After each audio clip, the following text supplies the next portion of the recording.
Hello and welcome to Palm Beach, Florida for the first race in the Spartan Elite 3K Championship Series presented by the OCR Report.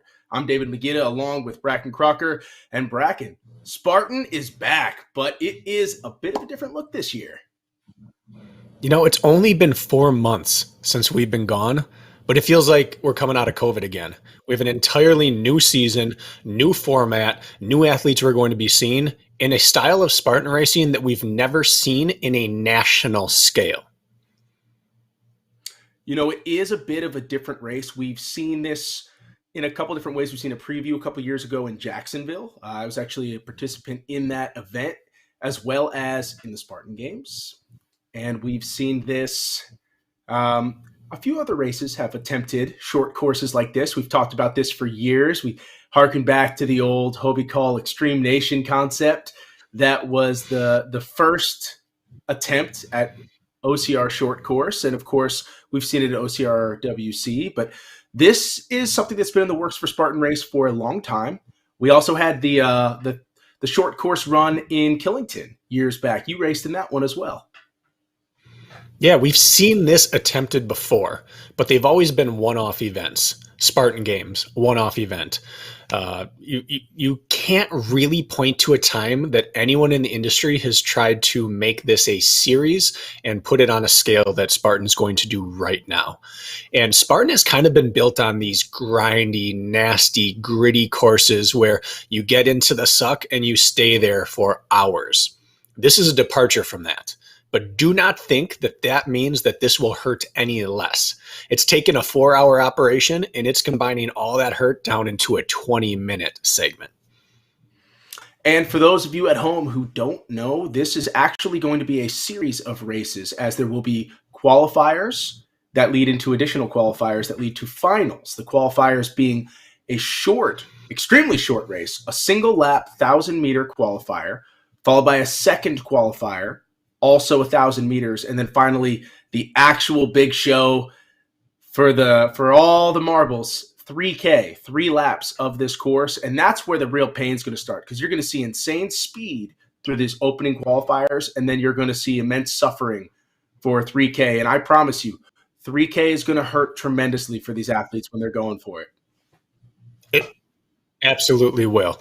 And this course is different. Again, we've not seen someone try to make a series out of this, but if we take a look at this course, we've never seen someone do the lap format with the prelims first. So we have this prelim and semi round where we're going to whittle down to the final.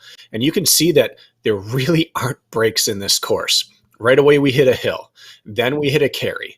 Then you move into probably the only real running, which is maybe 200 to 250 meters. When I say real, I mean uninterrupted. But take a look at this obstacle list. You have a 6-foot wall, you have an inverted wall, and those are the only 2 obstacles that are rhythm breakers. Every single other obstacle on here requires you to take some time or real effort to get through it. And so this 1,000 meters, not only is the running short in between, but it's all tiring. You don't get these free, clear, just kind of hurdle walls to get over.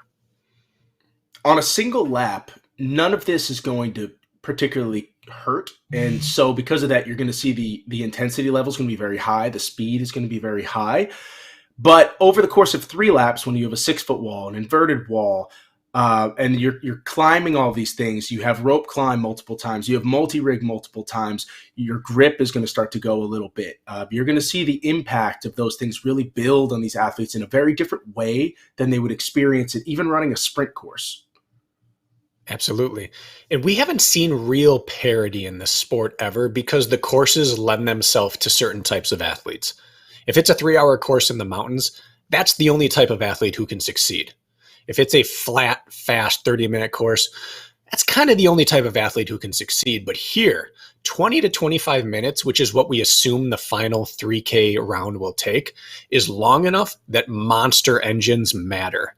But it's just short enough that spicy, fast twitch athletes can do something there. And the first 2 rounds are all in the wheelhouse of the short, fast twitch athlete who can get through. And this is going to be a 6 to 8 minute round early on.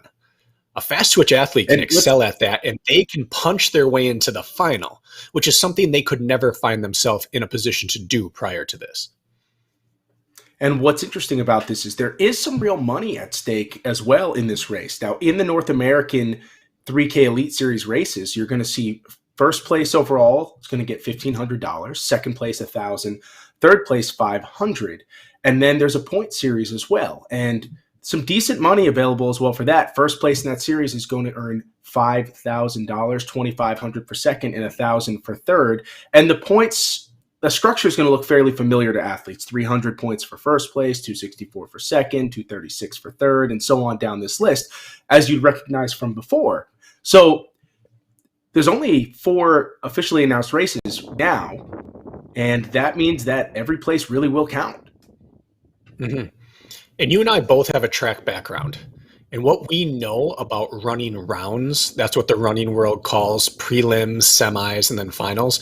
If you can just make it through the rounds into finals, all bets are off. Anything can happen. Some people run their race in prelims or semis just to get to finals, and they're done and they're trashed. Other people sneak into finals, and now it's like, hey, I'm here. I only have a few people I have to beat. I really have nothing to lose. And you start to see upsets like that, where if everyone shows in and just has to run once, it's really hard to put together the type of race to knock off the best. But when the best has to make it through 3 rounds without screwing up or getting injured or over revving, suddenly the door's wide open for upsets. And that's really what makes sporting anything interesting. Now, Bracken, earlier today, you and I were speaking about the big Q and the little Q. And I think this is a great opportunity for you to talk about that, because just because you win your heat does not mean you are in. In the track world, the fastest 1 or 2 people in every heat, in every prelim, automatically qualify through. That's called the big Q. You're an automatic qualifier. But then they have time qualifiers. They might take the next 5 fastest times from all of the prelims and also bump them into finals by saying, you might have just got stuck in a really fast heat. You couldn't go first or second, but you've shown you're really fast. You get to come in as well. So very common is first 2 in each prelim, and the next 5 fastest overall qualify. We don't have that here. It is purely based on time. And so no one gets to coast through. You can't run tactically and just say, I'm going to sit, and then quick sprint through to the finish and qualify in, get my qualifier as slow as possible to save energy. There is no energy saving in the Spartan version of running the rounds because only time matters. So you could win your heat and not qualify in if your heat is slow. I think what's also interesting to me about this, aside from how you have to really go for it on each qualifier, is, of course, the way that you will run the 3K in the third round is a dramatically different strategy from how you have to run these 1Ks. You need to get out fast in these 1Ks and really attack right from the gun to have a shot. And in the 3K, it's kind of the opposite. You need to sit back and let your body kind of acclimate to the effort and be ready to have juice on that third lap. Yeah, in the prelims, 1,000 meters may be as short as 5 minutes for some of these athletes. Positioning is king here. You need to be in position to work. If you get caught behind and have to wait at an obstacle or get bottlenecked, there's a chance you never catch back up. In the finals, if you get out too hard, you suddenly realize 20 minutes is a really long time. I'm thinking 3 kilometers in my head, but as soon as I get in the middle and I'm blowing up, 20 minutes is an eternity if you mispace yourself. Ask anybody who's run a decamile how that feels. If you blow up 3 rounds from the finish, it's an ugly, ugly way to go. So if you blow up and you have a kilometer left, it can get really brutal. And the thing that these athletes are going to feel that's very different than traditional Spartan races is that their grip is going to be taxed on a much different level, and their legs and arms are going to feel very heavy because of just the lactic acid buildup as a result of sequential obstacles over and over, especially some grip-intensive ones, some strength-intensive ones, and multiple carries. And, of course, there isn't any real significant incline in this race, but there is that nasty dirt hill right out of the gates that they're going to have to climb 3 times. What we know from the track world is that it doesn't matter how big the obstacle or hill is if you run it fast enough. Steeplechase Mhm. barriers are shorter than any obstacle in our sport, and they are exhausting to run over. I ran the 3K steeple one time in college, and Guys, I was what we truly saw from the start exhausted line, I think that by just having to hurdle at pace. So these little hills, these little bumps, the little water crossing we have, they're going to be in it for 50 or 60 meters at shin deep water. Those things wouldn't matter in a 13-mile race because you can just cruise through them. But when you're trying to run it with your heart rate pegged, everything hurts. Little obstacles become big obstacles. We're going to see athletes fail the rig today, or maybe the Z wall, who typically don't are do gonna come that around there. simply because You they've see never him there? been this high of a You can heart follow rate it. heading into these You can come obstacles. around probably over that thing. It's somewhat like the conversation people have in track and field all the time, which is what is the hardest event out there? Some people would argue it's the 800, some would say it's the 400, some would say it's the 16 or the 15. But at the same time, all of them are an immense level of suffer because all of them are the They're gonna fastest come you could around there. They're possibly gonna get go over over the that target net. period of time. They're gonna And get that's out what and we're around going to those see little today, obstacles. especially What's the other dude? in those first He's with two the women. heats Yeah. or We qualifiers. probably will Yeah, be done. Yeah. and we should talk about the women's field right now, because the way it typically works is 45 athletes is the maximum. All That the is time considered a full it's pretty field like for this pretty, series. You start with 45 athletes in 3 heats of 15. That whittles down, you cut out 15 people per round. So 30 qualify to the semifinals, and then 15 qualify through to the finals. Today, we don't have 45 women. It looks like we're going to have somewhere around 10. So what they're going to do is skip directly to semifinals, run the semifinal race, and half of the women who toe the line will qualify into finals. So they will run one less race than the men will today, and they will show less women at the start line of each race. So if you look out and say, this doesn't look like what I heard it was going to be, it's because of field size differentiation between the men and the women. Yeah, and I think you know what, Bracken. While we're talking about the women, we might as well just get this out there. This is the return of Nicole Miracle, her first race back, and I know how excited the world is to see her. Nicole Miracle tore her ACL in a 3K short course race in Florida a couple years ago, and this should be her triumphant return to racing. Yeah, she tore it doing this very thing. Short course, coming off of a wall, landed, and it went. And she did not have the classic, one of the best athletes in the world, comes back from the ACL 3 months ahead of schedule. She didn't have that rehab. She had setback after setback. It wasn't healing the way she wanted it to heal. She was supposed to come back to racing last fall. We heard rumors she was going to show up in Blue Mountain. Didn't trust herself running down mountains on it yet. And so this is the first time we've seen her in any meaningful race since her injury. And that is really, really exciting because at her best, she was a world champion, multi-time. Absolutely. Do you want to see OCR races live streamed this year? Support the sport and become an OCR Report member today. For less than $5 a month, you can help us live stream races like this every single week. Find the link in our YouTube show notes and more information on our Instagram page at OCR Report. Thank you to our members. Become a member today. And look at the start line of the opening heat right here. We see Jack Bauer. I believe that was Alvaro Vasquez. Any other familiar faces that you spotted right there, Bracken? Yeah, Jack Bauer, Alvaro, Mark Batras, and we also had Sean Stevens-Whale and Tyler Veerman. So we have 2 world champions in this field and at least 5 individuals who have made a Spartan podium in the last 12 months. This is going to be a really tough heat right off the bat. A few of the expected contenders right in this opening heat, but not VJ Jones, it looks like. At least he has not arrived at the start line. Yeah, if we take a look at this field of athletes on paper, if you had to separate them into what we would anticipate their tier would be, tier 1 would be VJ Jones, Ryan Kempson, and Tyler Veerman for this race in particular. Mark Batras has every right to be in there, but he DNF'd his last race, which was only 2 weeks ago, with a calf injury, and he didn't start his previous race because of that same calf. So he's coming in dinged up. And if there was ever a course where you want to have a healthy calf, it's one where you're going to have to launch yourself aggressively in and out of every turn and obstacle.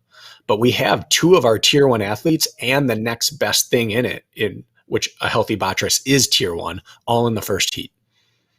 Absolutely. And it's interesting to think about putting some of those guys together. If, say, a Ryan Kempson or a VJ Jones is more isolated by themselves, not really racing anyone in a qualifying heat, and we're talking about all-time qualifying, it could actually put one of the top racers into a little bit of trouble if they get lulled into a false sense of security with a big lead. Yeah, and it's a real possibility that a top racer doesn't make it to the final, but the more likely possibility is that a what we would perceive as top racer goes for it, knowing I just have 5 minutes of hurt. I'm going to take it to it because I take it to them. I have nothing to lose. And the top tier athlete is going to have to make a business decision. How much do I respect this move right out of the gun? Do I cover it now or run them down later? Well, we're lined up and the athletes are off, and look, it's going to be fast. It's going to be quick. Let's get a shot of that. All right, so like looking at the terrain right now, it's mostly dry, a little bit soft, some grass, some sand, some dirt. And is that Alvaro Vasquez out in the front with Mark Batres chasing? It absolutely is. And these are the two fastest runners in the field. Alvaro Vasquez is, I believe, Venezuela's national record holder in the 3K steeple. He's run 9:01 or 9:02 for a 3K steeple. And Mark Batres was a D1 track and cross, or just cross country runner. I don't believe they had at Pepperdine a track program at the time. But these are the two most accomplished track runners in the field. So it's no surprise to see them right at the front. And now we hit a carry, which brings the rest of the field right back into it. Of course, look at them fighting. Jack Bauer trying to find a bucket, and that's the cluster of that first lap, and that's what you're going to have through these first couple qualifiers. And Alvaro Vasquez is a very good obstacle athlete as well. He's big on the Savage Series. They have very technical obstacles, and he's proven to be very good. And now you're seeing a little bit of separation because guys are moving well with that bucket. You can see what short course means right here off the bat. They were only running for a minute, and suddenly someone looks like they're out of the race already, because transitions matter so much and positioning matters in a 13-mile Spartan beast. If you come into a bucket carry and it takes you 3 seconds to find a bucket and go, that's okay. Here, it just cost you 20 meters and you feel like you're already spit out the back. Yep, and of course you saw Vasquez in first. You had, is that Veerman? It can't be. Veerman and we had Vasquez and Batres in second. Sure looks like Tyler Veerman. He's taking off now. Look, he feels this is what you're going to see. This is beautiful. He has a sense of urgency now. We have not been able to see an aggressive move in OCR in a long time because you save your matches. Here, you're not guaranteed to have a use for matches later on, and people are going to have to use them early. So we've hit the inverted wall right here. We apologize for any lapses in the cell signal, guys. We're doing our best out here in the woods in Florida, but look at that. 60 meters later, 40 meters later, you're stopping again. It's very disjointed, broken.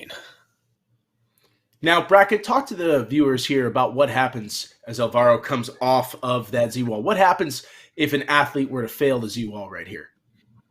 Well, Spartan has made the move to all penalty loops for elite races this year. So there are two types of penalty loops this year: 200-meter flat running penalties and 100-meter penalty loops that either have nasty terrain or technical terrain, vertical gain, or a heavy carry. So we're going to see both. We're going to see running penalty loops today, and some obstacles have a heavy carry, a sandbag penalty loop.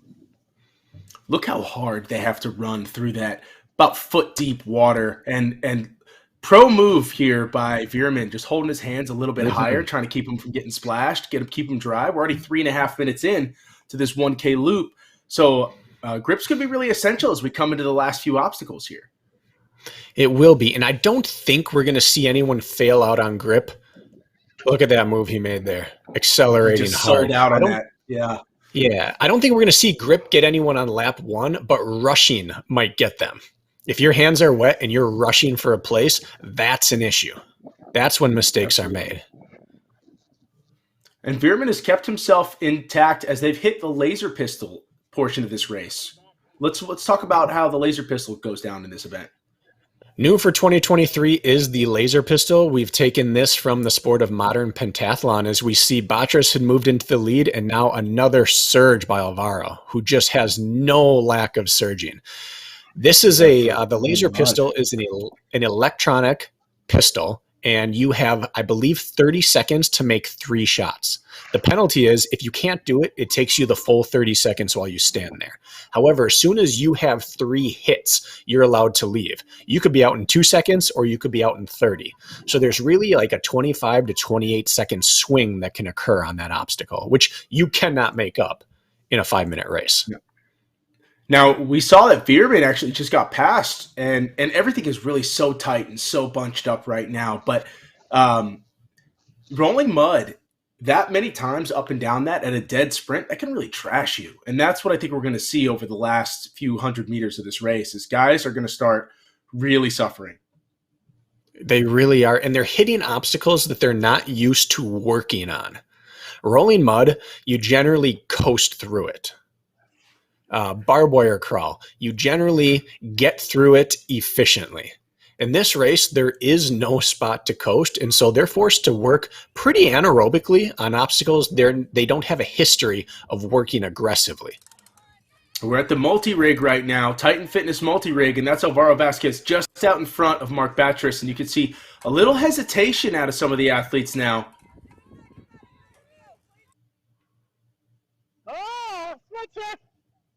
And we have Heat 2 already going off here. They're running these pretty tight back to back to back to maximize their schedule. I'm a little nervous, David. Mm-hmm. I did not see Sean Stevens-Whale get out and establish position. Unless we missed him, one of the best accomplished runners in the field might be in danger of making it to the next round. And if you look in the background, there's a penalty loop with a sandbag right there going down. So we are seeing some mistakes made because athletes are moving with so much haste.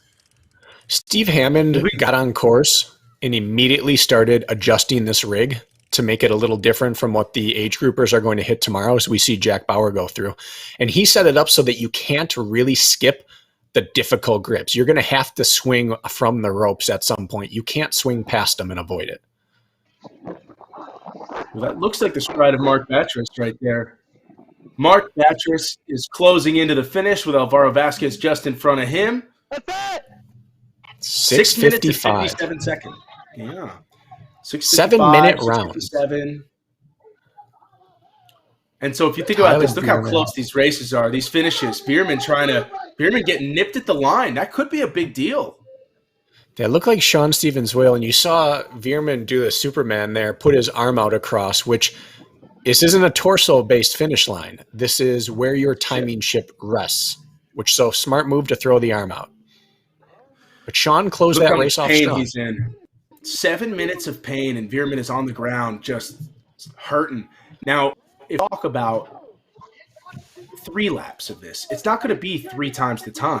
It's going to be probably 4 times the time, maybe more, because we're going to see they're going to have to go slower to be able to maintain this. They can't run at that effort. That effort right there was like if you were to run a 2K all out on the track.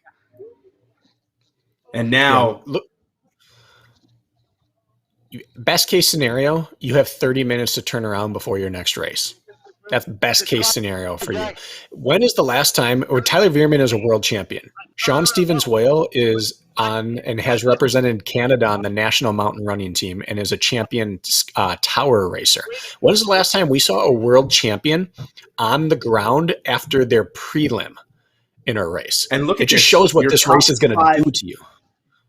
And your top 5 athletes all finishing within 18 seconds of one another. This is, and you have 3rd through 5th finishing within 2 seconds of one another. This is going to be an incredible battle today when we go into the next round of qualifiers. Every Well, and second's some going to count. I'm not totally sure what we're looking at here.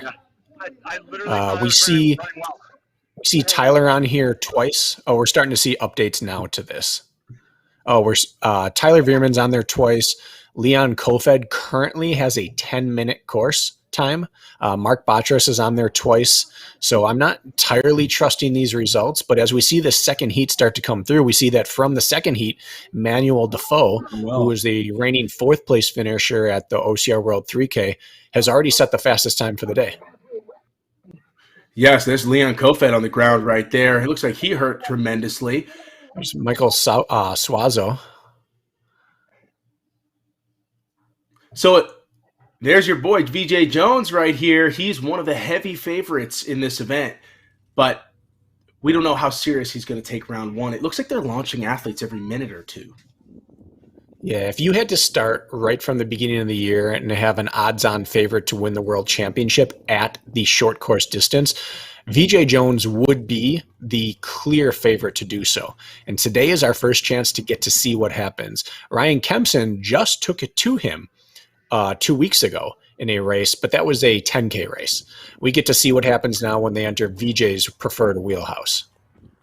And VJ has been vocal in public about the fact that he isn't in his peak form quite yet, but he has a season to get there. Yes. This rig is nasty, David. We've seen some people really having to sell out to get to the end, and some people are sitting on the ground at the finish line thinking, oh my goodness, I have to do that 3 times in the finals. This is going to have carnage. Absolutely. I mean, especially when you look at those nunchucks at the finish, those short ropes to grip at the finish, that is a very difficult thing to do when you are completely wiped out and depleted. And we are seeing people completely wiped out and depleted. They look worse after a 7-minute race than they do after a 3-hour race. This is the thing that I was very interested in with this race. It's not short enough to give someone who's like Ninja Warrior style athlete an advantage, but it's short enough that if you're not incredible at obstacles and transitioning, you don't really have a shot. Yeah, you have to have both sides. The days of a champion mountain runner coming in, failing 4 obstacles and making a podium, they're done in this new format of the course. And this also, one thing that we have not mentioned is the weather conditions that we have here. And I think I saw the stat line that said something in the mid-80s, and most of these athletes, 86 degrees right now, feels like 91. And you've got a little bit of wind, you've got some humidity. When we look at the impact that has, it's April. Most of these athletes are coming out of, a lot of them are coming out of, Colorado or somewhere in the mountains where they've been training in cool weather, cold weather all winter. It's going to have an impact when we talk about 3 races out here in the sun. So it looks like most of the men have now crossed the line in the 3 prelims. We'll get the results of that and we'll throw up and show who's moving on. But now we have the women's race beginning. They're approaching the line, and I saw Nicole Miracle. I got a little excited, David. We haven't seen that world champ on the start line in well over a year. The fan in me is excited to see her return to the sport. I am so pumped to see Nicole Miracle come out here and just lay it down on that course. Now, for the viewers at home, have you run a Spartan race yet? Check out Spartan.com and click Find a Race for a Spartan near you. That is Spartan.com. And that's what we're doing right here. The first women's 3K Elite Series race. Nicole Miracle making her debut here. Natalie Miano in the mix as well. Miranda Kilpinski there at the start line. We talked about the different tiers of racers for the men. For the women, Nicole occupies her own tier. In the past 3 to 4 years, there's really only been 1, maybe 2 other women on this planet who have shown the ability to consistently run at her level. Neither of them are here. This is Nicole's tier, and then what it does is there's this wide open vacuum waiting to be filled by women who have not enjoyed that sort of level of success in this sport before. Someone's going to take second and third today who have probably never made a podium at a national series before. And Nicole Miracle looked incredible right there on her stride, just coming out of the gates. It's one thing that we've really missed is her bounce, her ability to just really be springy. I don't think even if Lindsey Webster or Emiko Clark were here, that they would have any shot against her. Anyways, her ability to turn over and zip through obstacles is really, it's incomparable. It is. We've never seen her mix of just absolute speed combined with her rock climbing ability and her proprioception and ability to move through obstacles. She has both ends of it, and then she learned to run mountains as well in order to chase down Lindsay. So no one ever has been showing the ability to compete with her on a course like this. And I would say after watching what she did in Jacksonville a few years ago when she just decimated the field from probably 200 meters on in that race, I would bet on her as a favorite to go top 5 in the men's field today if she got to race against them, if she has returned to the Nicole Miracle of old. And I don't even want to put that on her. We're not expecting perfection today from her. We're excited to see her out there. I actually completely agree with you, Brackett. I think when you look at Nicole Miracle and her speed and her ability to navigate obstacles, not just through them, but so fluidly, so smoothly, she really is one of one. And we apologize that we are not having eyes on this right now. A few technical difficulties with the cameras, but the athletes are at bucket carry right now. It's worth noting Nicole's first world championship came in the 3K in muddy, rainy conditions over in the UK. So yes, it rained in Florida this week. Yes, it's flat. Yes, there are obstacles. This is not something that worries an athlete like Nicole. It unleashes an athlete like Nicole. So she's in her wheelhouse. I couldn't think of a better race for her to make as her comeback race than a race that checks every box in her skill set.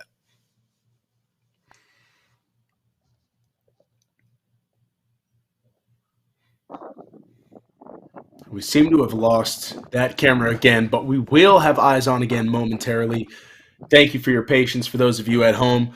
For the best live coverage in the sport, be sure to subscribe to the OCR Report on YouTube. The OCR Report is the official broadcasting partner of Spartan Race. That's youtube.com/the OCR Report. Subscribe today. And we can see our camera people are making their way over to the multi-rig, it looks like up there. But we see athletes on inverted wall right now. Little things like the inverted wall, you don't think twice about in the midst of a race where you're kind of running it at or below your threshold. You just come up to it, you get on, you get off, and move on.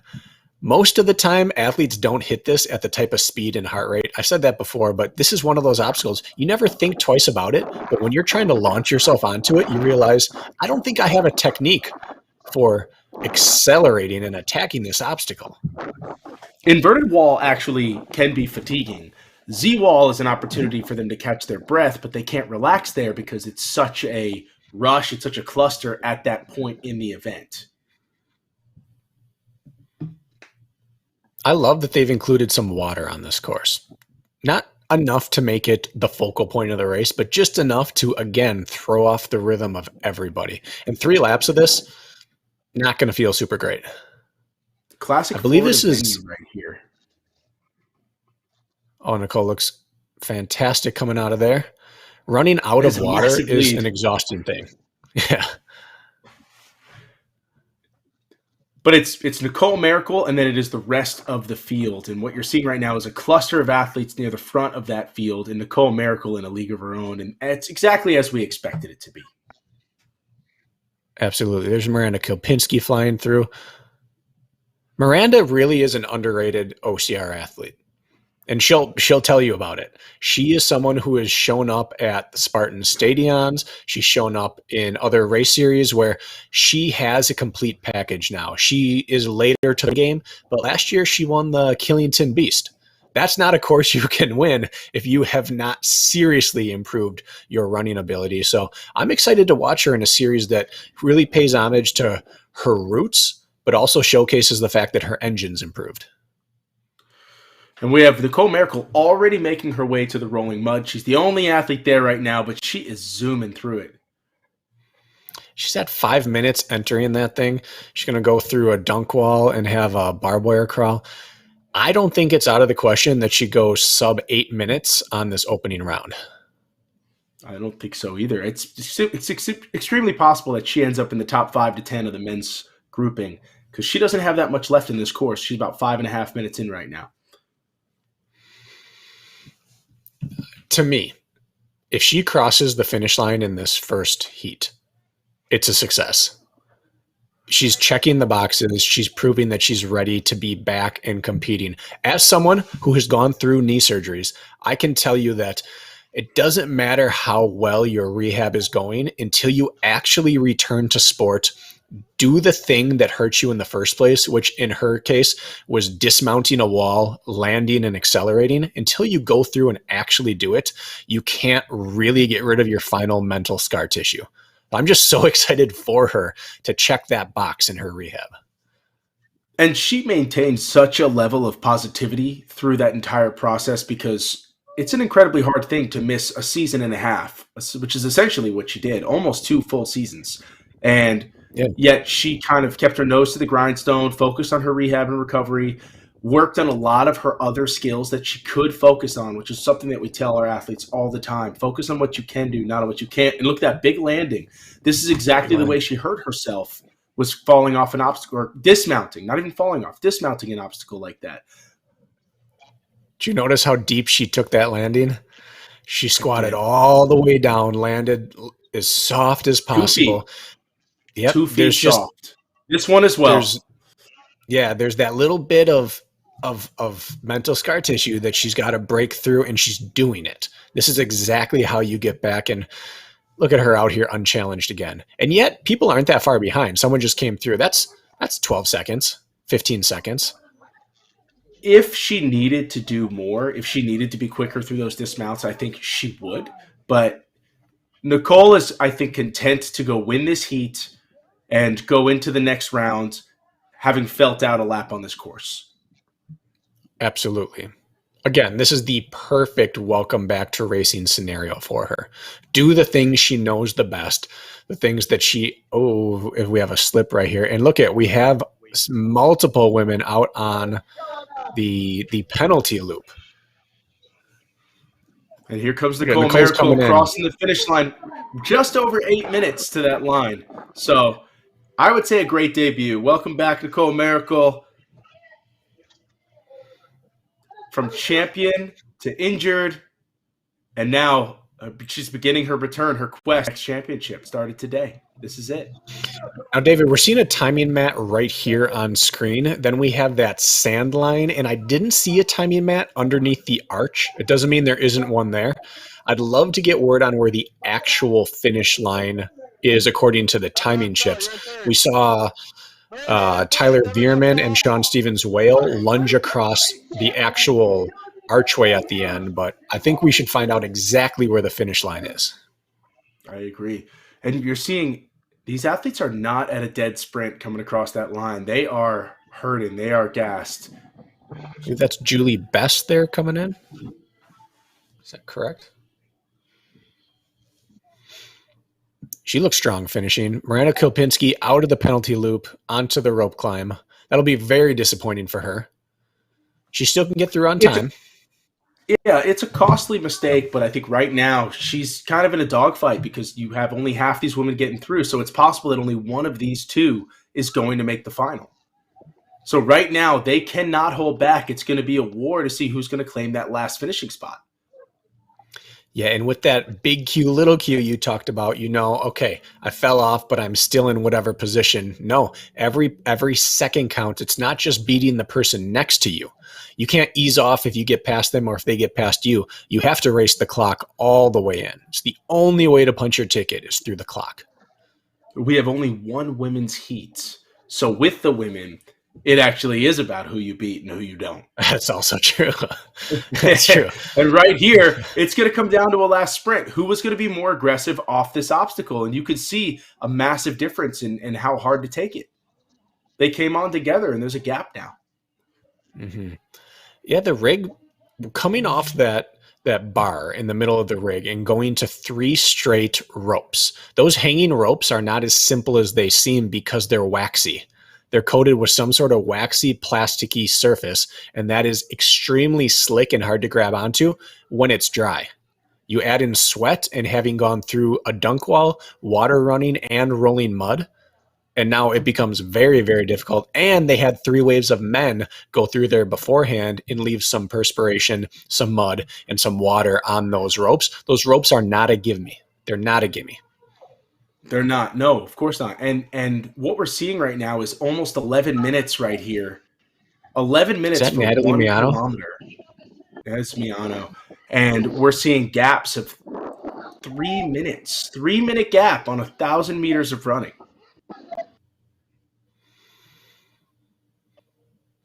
Great to see Natalie back out there on course.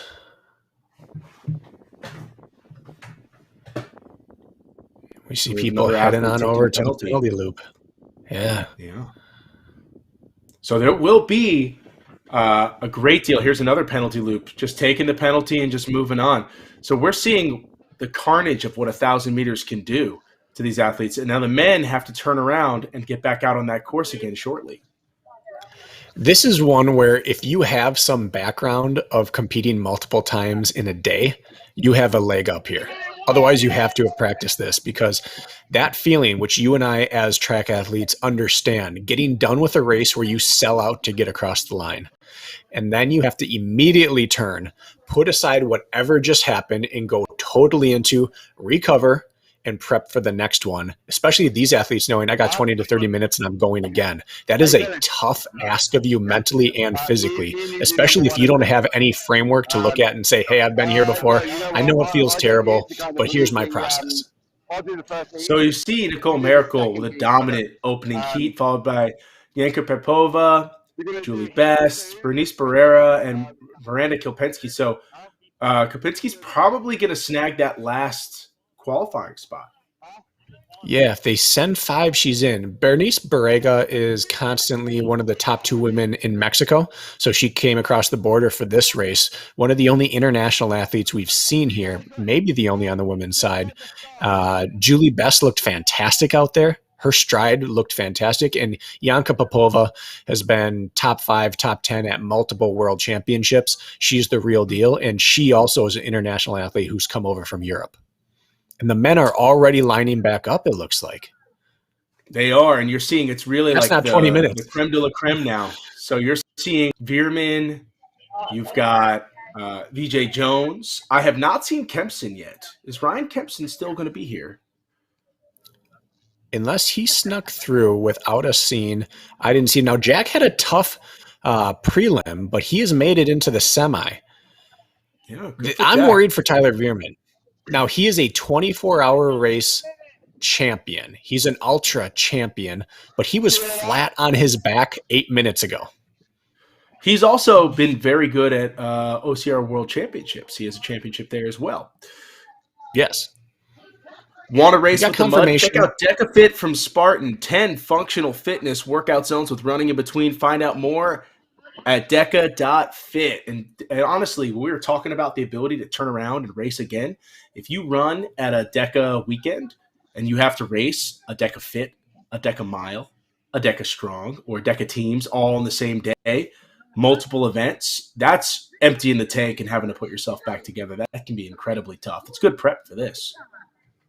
Rich Ryan and I were chatting a few weeks ago, and he said something that I fully agree with, which is a Deca weekend might just be the best Spartan 3K prep you could do other than just getting on an actual short course, because it demands so many of the same things. And while you were talking, Dave, I accidentally interrupted you there, but what we were going to say is we just got confirmation, no Ryan Kempson. No Ryan Kempson. So VJ Jones becomes the heavy betting favorite here, but I think Alvaro Vasquez wants to go battle with him a little bit. And, Mark Batras also going to be in the mix. Mm-hmm. In this semifinal, we've seen a change right away. Alvaro got out hot in the prelim, and suddenly he's staring at VJ's back. Now, it doesn't mean he won't try to instantly re-raise him, because Alvaro is as aggressive as it comes. But he's dealing with someone who's the fastest throughout the obstacles without Kempson there. Did you see how VJ created a 3-yard gap just going over that wall? It was so smooth and seamless compared to everyone else. And that's Veerman, I believe, in third position right now. So he's going to go hard. He has an ability to recover as well as almost anybody in this field.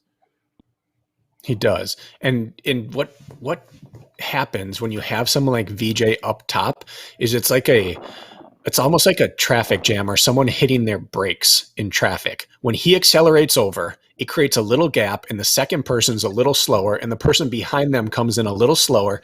And suddenly it's like a reverse accordion and things stretch out really quickly. And then every athlete has to go into panic and recover mode.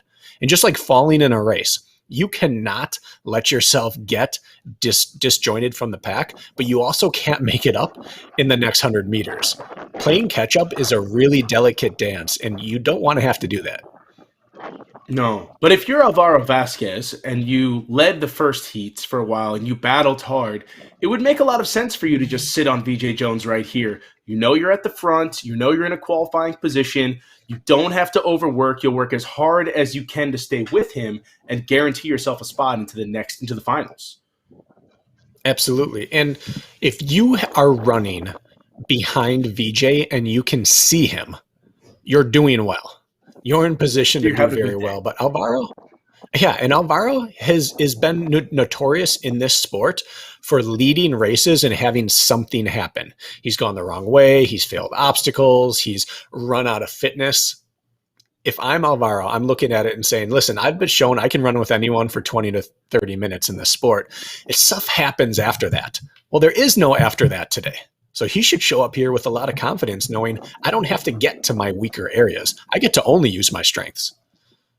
Now, the question, of course, is as they hit the Z-wall together, which one of them is expending more energy? And that's Veerman sitting in third, fourth position maybe, Sean Stephen Whale. And was that Nick Mass that we saw as well in that group? I didn't have eyes on Nick, but I saw him come through earlier. It certainly could be him. Second wave is off, and Michael Suazo up in second. Is that Nick right there? And the bracket, it might be. I'm not sure if they seeded these athletes as fastest 10 and second fastest 10 or 15, or if they just put them at random, but it sure looked like some of the faster guys were all in that lead heat. It could be. Or they could have snake seeded as well. First in one heat, second in the second, third in the... Yeah, and there we do have eyes. It looks like Nick Mask coming through. And those really high knees. And again, a guy with a track background, a guy with great speed. Really still, this is the first year that I would say he's really a veteran in this sport. Yeah, he went out, threw down with the best in the sport last year, had some real success, and now he sits here sandwiched in between world champions. He's got VJ Jones ahead, and he has Tyler Veerman right behind him, showing that I belong. This is good. There's no question that this is a good event for him. 3K, relatively flat. He can tap into that track speed a little bit, his ability to get really lactic. Did you see Alvaro getting down on one knee to shoot? Mm-hmm. A little more stability. Look at his aggression, he is attacking these rolling mud. Wow, he's so aggressive. He is. And that is a real right weapon. Back into that fight.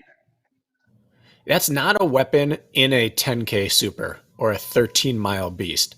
But in a short course like this, that is a useful skill to have. And we have some gentlemen and some ladies in this sport who have been sitting on a skill set they haven't been able to weaponize yet. And now you can see they're getting to. Now, he did look like the steeplechaser right there. He really did hit it with that steeplechase technique and his ability to just keep striding as he hit some of that weird terrain in the rolling mud. But the question is, how much of his reserves did he just blow through right there? Did he burn too many matches getting through that? You know, he maybe. Looked kind of sluggish coming out of that last one. Maybe, but in a 6 to 7 minute race, I applaud that. You're not going to get to the end and wish I saved more matches. Of course. But the thing I think is underrated about VJ Jones is, look, he's being overtaken right now, is that he is steady throughout the race. Yeah. He is not going to overpush himself at any point. Oh, and Nick is really closing well as well. Nick has been strong through this. As expected, Veerman's coming up just behind him. Wiping his hands, too. Veerman is hurting. Veerman, who has done 24-hour obstacle races without failing obstacles, came up and stopped and grabbed some grass from the ground to dry his hands in a 7-minute race. That shows you where this thing takes you, the type of place you get to in a short race. I mean, we're talking about Tyler Veerman, the circus trapeze performer, had to wipe his hands before getting to this obstacle. If that tells you anything about how challenging it is. That's not a euphemism. That's not just a throwaway phrase. Tyler literally was in the circus in college. Right?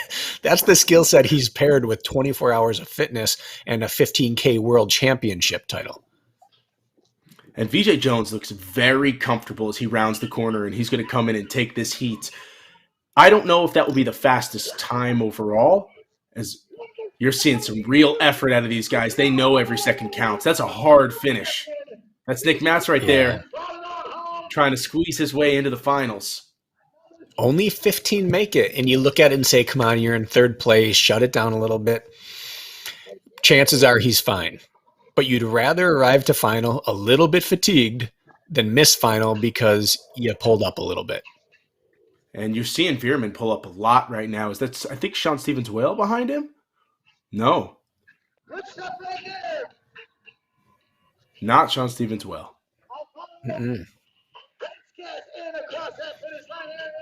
We just got word Jack Bauer failed the rig. Oh. It's going to be a painful episode of Race Brain on Wednesday for him this week. Got to plug the Race Brain there, Bracken. Listen, if there's going to be some OCR chat happening.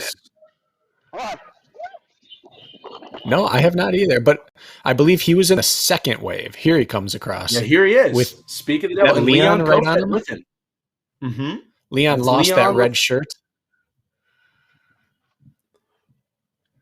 Mark Batchers has just such a great stride. You could tell when he's on and when he's off, and he looks good right now. Yeah, we've talked about this before, but there are certain people that when they're rolling, their stride tells you that they're rolling. And when he's rolling, you don't like running behind him because you just realize he's churning way faster than I am. Yes. Leon's having a great semifinal. Leon looks very strong. You know, he came off a nasty injury a couple years ago and wasn't quite himself as a runner, but he's really improving in that area again. Yeah, and there are a few people in this race that have a skill set that outshines everyone else's. His rig obstacle skill set is going to outshine everyone else. When we get to the final, assuming he makes it through, which looking at it, I think he's probably clear now, in the final, doing the rig 3 times should not be the issue for him. Other people may have to worry about it. I do not believe he has, because we've seen the type of races he does over in Europe. They have things that most of us wouldn't dream trying, and he makes it through. Now, I actually think when you look at an athlete like Leon Kofed, he does not have that high-end speed that some of these guys do. I think he'll actually fare better in the finals. That was a 9-minute lap for him, by the way, comparatively. So much slower than the first time through.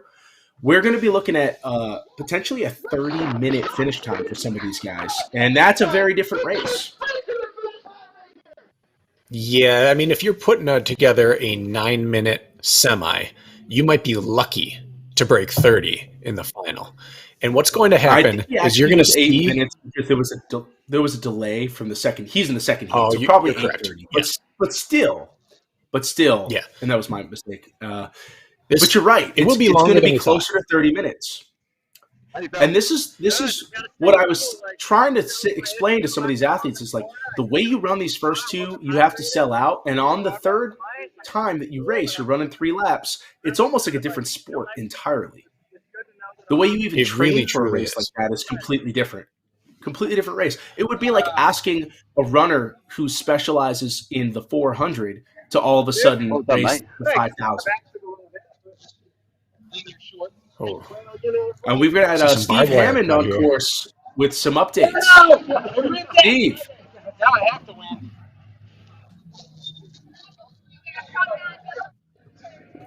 As you can see, Tyler Veerman right there. How you doing, guys? Wow. I'm just at the finishing line. Just witnessed the heat for the. Um,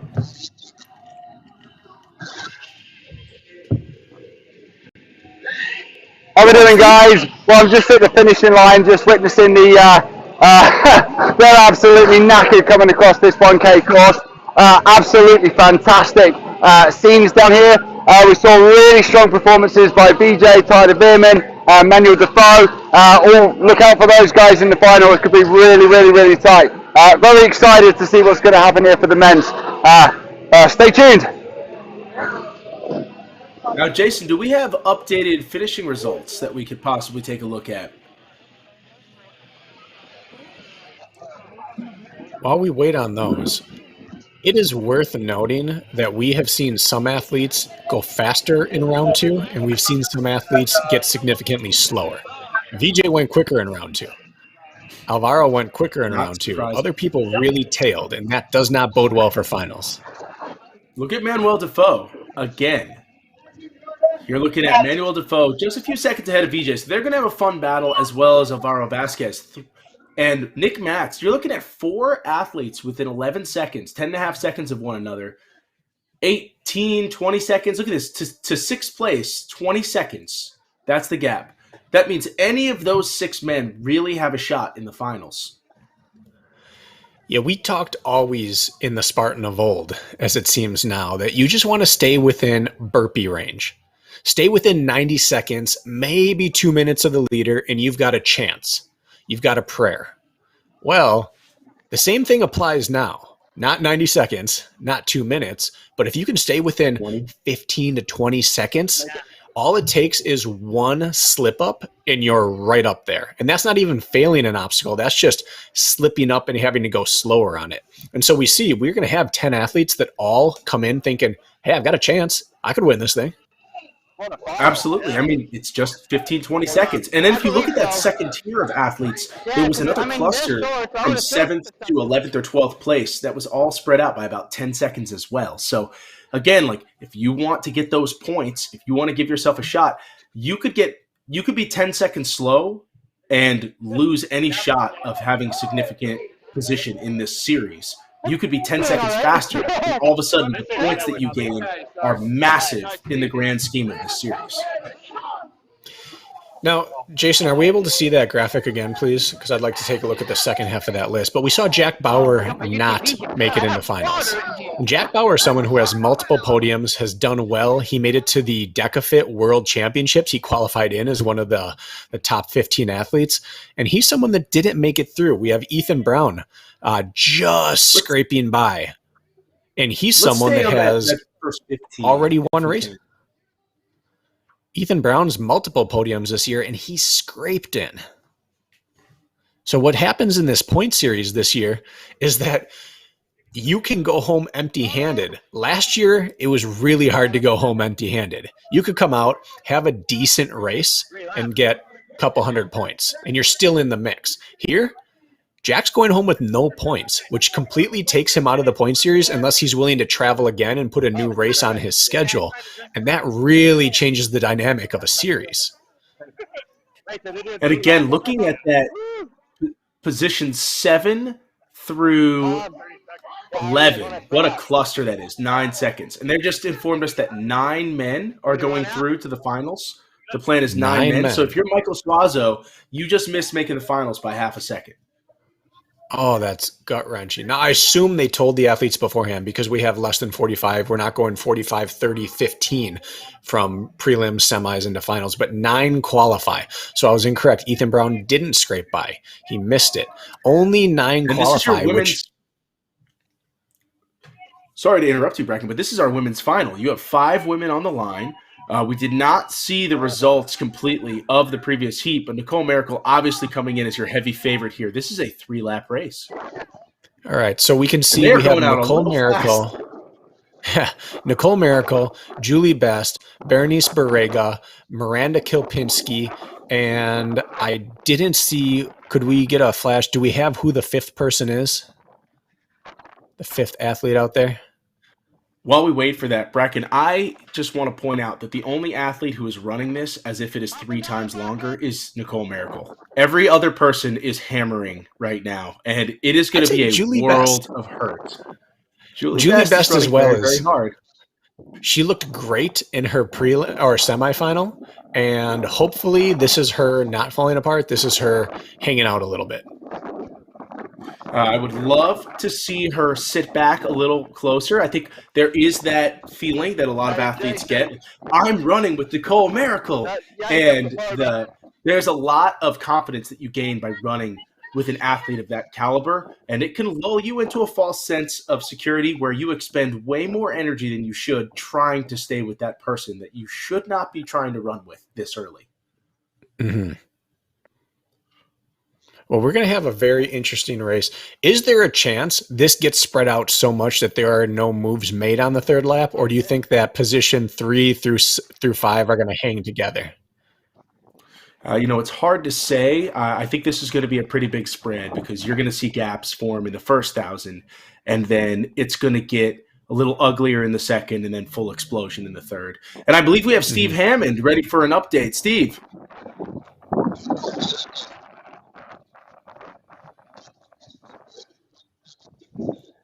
How you doing, guys? I am with the women's final at the bucket carry. Super excited. Nicole Miracle out in the lead.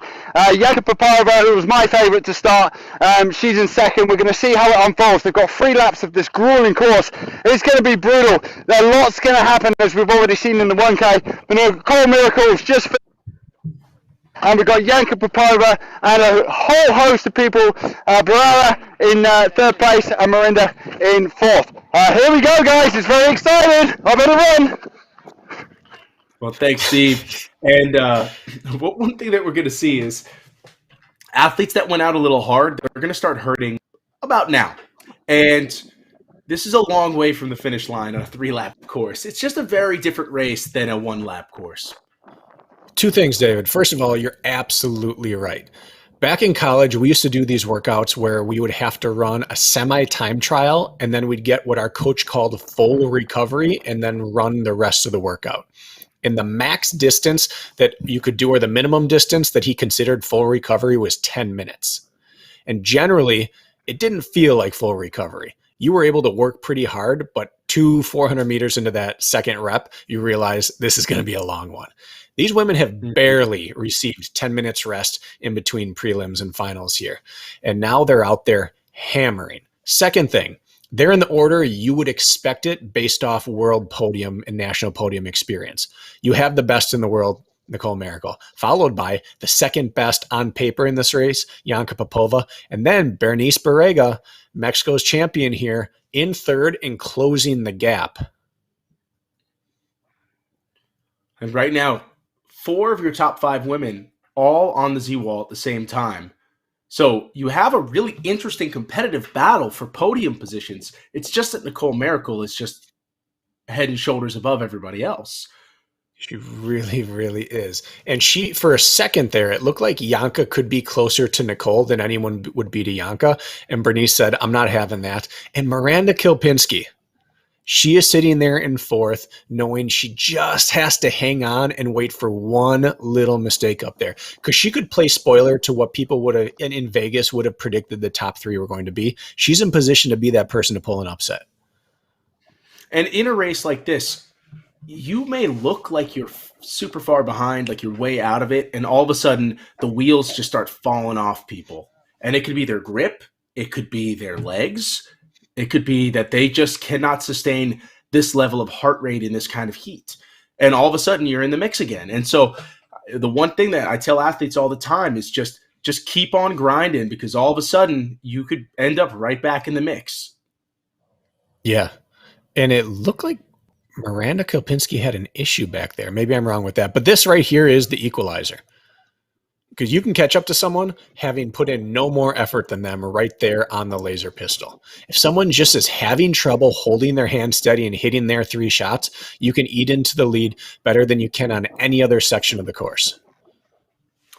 I would look at Nicole Miracle right now and how conservatively she's taking these obstacles, and as she should right now. I think you're in the lap, she's essentially going to run this like it's a workout, like she's out for a run, a little training session, and not overdo it for the first lap at all. You might see her accelerate a little bit in the second, but her work isn't really going to start. Her pain isn't going to start until that third lap. Yeah, and she truly might not have to get into the pain cave today. We don't know what her fitness is like right now. We don't know how hard she's actually trying, but she might be able to kind of treat this as a workout. She could probably keep just at 85% effort and be fine, but that's never an option actually in obstacle racing because of the fear of what if I fail something. It'd be a heartbreaker to go in cruise control the entire time, have one accidental slip up, and then you don't win, knowing, oh, if I just would have run harder, I would have had a bigger gap. Well, there are a number of other races that we run that are similar in this regard, in that how hard you run in the opening third of the race has relatively little impact on your finishing position if you run too slow. But it has significant impact on your finishing position if you were to run too fast. And so when we look at what Nicole Miracle is doing, she's already formed a fairly big lead while running extremely relaxed. If she doesn't need to tap into those jets, she's probably going to continue to pull away. Did you see that dismount there? She got spinning on the rope and decided to dismount while spinning. I don't know if that was a conscious decision or she was feeling back to herself enough that her body let her do it. And then as she landed, she went cautious and dropped all the way down to the ground. But we're starting to see a little bit more of that flow from her than we saw in the prelim. That confidence. But again, if you look at her stride, dramatically different than the way she approached the opening 1,000 meters for her qualifying round. This is a much more relaxed run than she was doing before. The tempo, the cadence and turnover is just much lower, and yet it's as fast as anybody out there right now. Yeah, she's closed her stride up. It's pretty compact right now. This looks like 3 laps, 10 laps. She probably has it in her. Janka, though, the last time we saw her face in the water, Janka had the pain face on. Now, maybe that's just her MO, but if you want to win this race, you don't want Nicole Miracle there. If you want to sneak in and pull an upset, you want someone like Nicole Miracle there to try to pull a Janka or a Berenice out of their comfort zone and make them make a mistake. If you're an underdog, you're hoping Nicole pulls these girls out too hard and makes them make a mistake. Now, that's the end of lap 1 for Nicole Miracle. She came through her qualifier in around 8:03, and she came through this in about 8:05. So she is looking like she is ready to roll on this thing. She is very smooth right now. For the latest in obstacle course racing news, race results, and live race coverage, be sure to follow the OCR Report on Instagram. If you're looking for the full results from today's race, follow at the OCR Report on Instagram today. Janka's out here. She does. 8:45. Janka does wear her pain right there on her face, but if you took her face out of it, she's still turning over. She's keeping her form compact. She's running hard, but she likes to dip that head down and bob a little bit, which are usually signs that someone's working a little hard, but she's still here in second. And I believe we saw Miranda and Berenice both enter and Berenice just left the sandbag penalty. And I think Miranda Kilpinski just started it, which means 3rd and 4th place failed to rig on lap 1, which does not bode well for laps 2 and 3. Now, the gap between first and second at this point through the end of the first lap was 40 seconds. And so I was pointing out that I felt like the pace that Jenna was running the stride felt aggressive on the opening 1,000. Mm-hmm. Now we're on the second 1,000 meters. So we're going to find out when we complete the second lap, was it a mistake? Was it tactical? Did it make sense? Or is she going to start hemorrhaging time now? Really, for her, the goal is just hold second, protect the position. Yeah, and really the only way we know this is what her result is. If she does poorly and gets caught, we'd say, wow, that was a foolish start to her final. But if she is out of sight, out of mind, and doesn't have to fight with anyone the rest of this time, we say, hey, look at that. That was so smart. She went for it. She tested Nicole, realized she couldn't beat her, but just used Nicole to get out of sight and guarantee a second place. So really, it's all on her to Absolutely. prove whether I this think strategy was good or not. when you're racing just for a podium position, that's great. If she was trying to run her fastest possible short course, I would advise her to run it somewhat differently. But she did come in as the favorite to finish in second position. So if she can She check did. that box, she's doing great. The other thing we don't know is how athletes are approaching this kickoff race of the season. It was really tough to prepare specifically for it because most people didn't know what it would look like. So maybe she's out here saying, I'm going to put myself out there how I'd like to run the world championship and see where my fitness lies and what I need to work on. Or maybe she's just a dog and says, if someone's here, I'm going to race them. We're not quite sure yet how these athletes are going to treat this style of race. And so you're beginning to see these gaps. It's third place right here. Is this And Julie it's almost Best? an entire, I think so. And it's almost an entire bucket carry between them.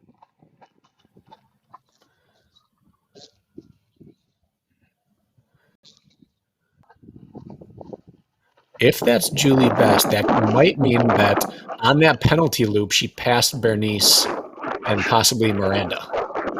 Because we have not seen fourth and fifth yet. So right now, you're looking at second position, finishing up the bucket carry right now. Third out on the course. Nicole Merkel is actually over here at Z-Wall. So she's already made it through the water. So you're seeing a massive growth in that lead. Yeah, she's now 2 obstacles ahead of second place. She's through the inverted wall and through Z-Wall. Now she's heading down towards the water, I believe, and then she'll head over towards the pistol. Yeah, and Bernice now has moved from third to, at best, fifth.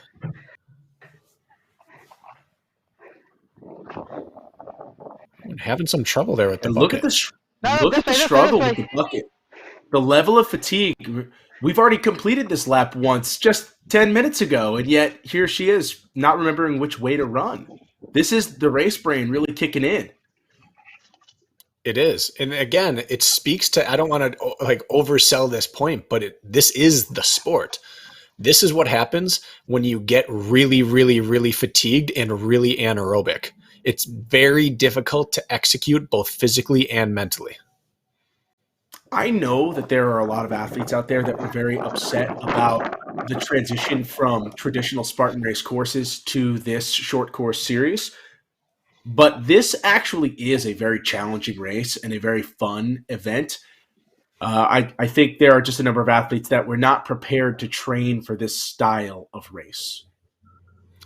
Yeah, it doesn't visually meet the expectations of the Spartan of old. You don't see these epic landscapes, huge mountain climbs that we're doing, but it doesn't change the fact that the pain is there. The competitions are going to actually be closer, as I think we're about to see on the men's side. We're going to see battles, and the best athletes are still going to be good at this type of race. As you can see in this final, this isn't the blazing speed final. This is still OCR, which is who can compromise run, who can obstacle, who can transition, who can handle the broken running.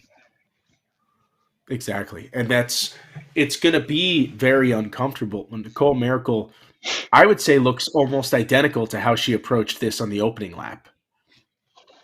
Yeah, these areas, rolling mud, dunk wall, how athletes approach this tells you everything about how they're feeling.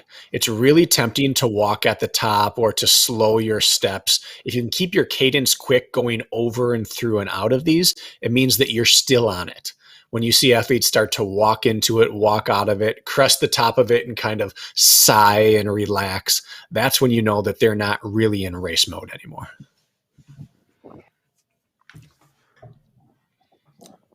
Now, this copyright broadcast is presented by Spartan Race and the OCR Report. It may not be reproduced or retransmitted in any form without the express written consent of the OCR Report. Nicole Miracle making light work of this race. 15 minutes into the Elite Women's Final. And she has not completed her second lap yet, but she is closing in. Janka's approaching the rolling mud right now, and she is running hard. I'm very, very impressed with her cadence. She's actually, and you can see the fatigue start to show up right there. But as she got into this, she was running aggressively. Let's see how she comes out of this. You can see the fatigue showing, but I'm very, very impressed with the type of athlete she's showing us she is right now. Absolutely. And that was a smoother dismount by Nicole this time as she heads over to that rope climb.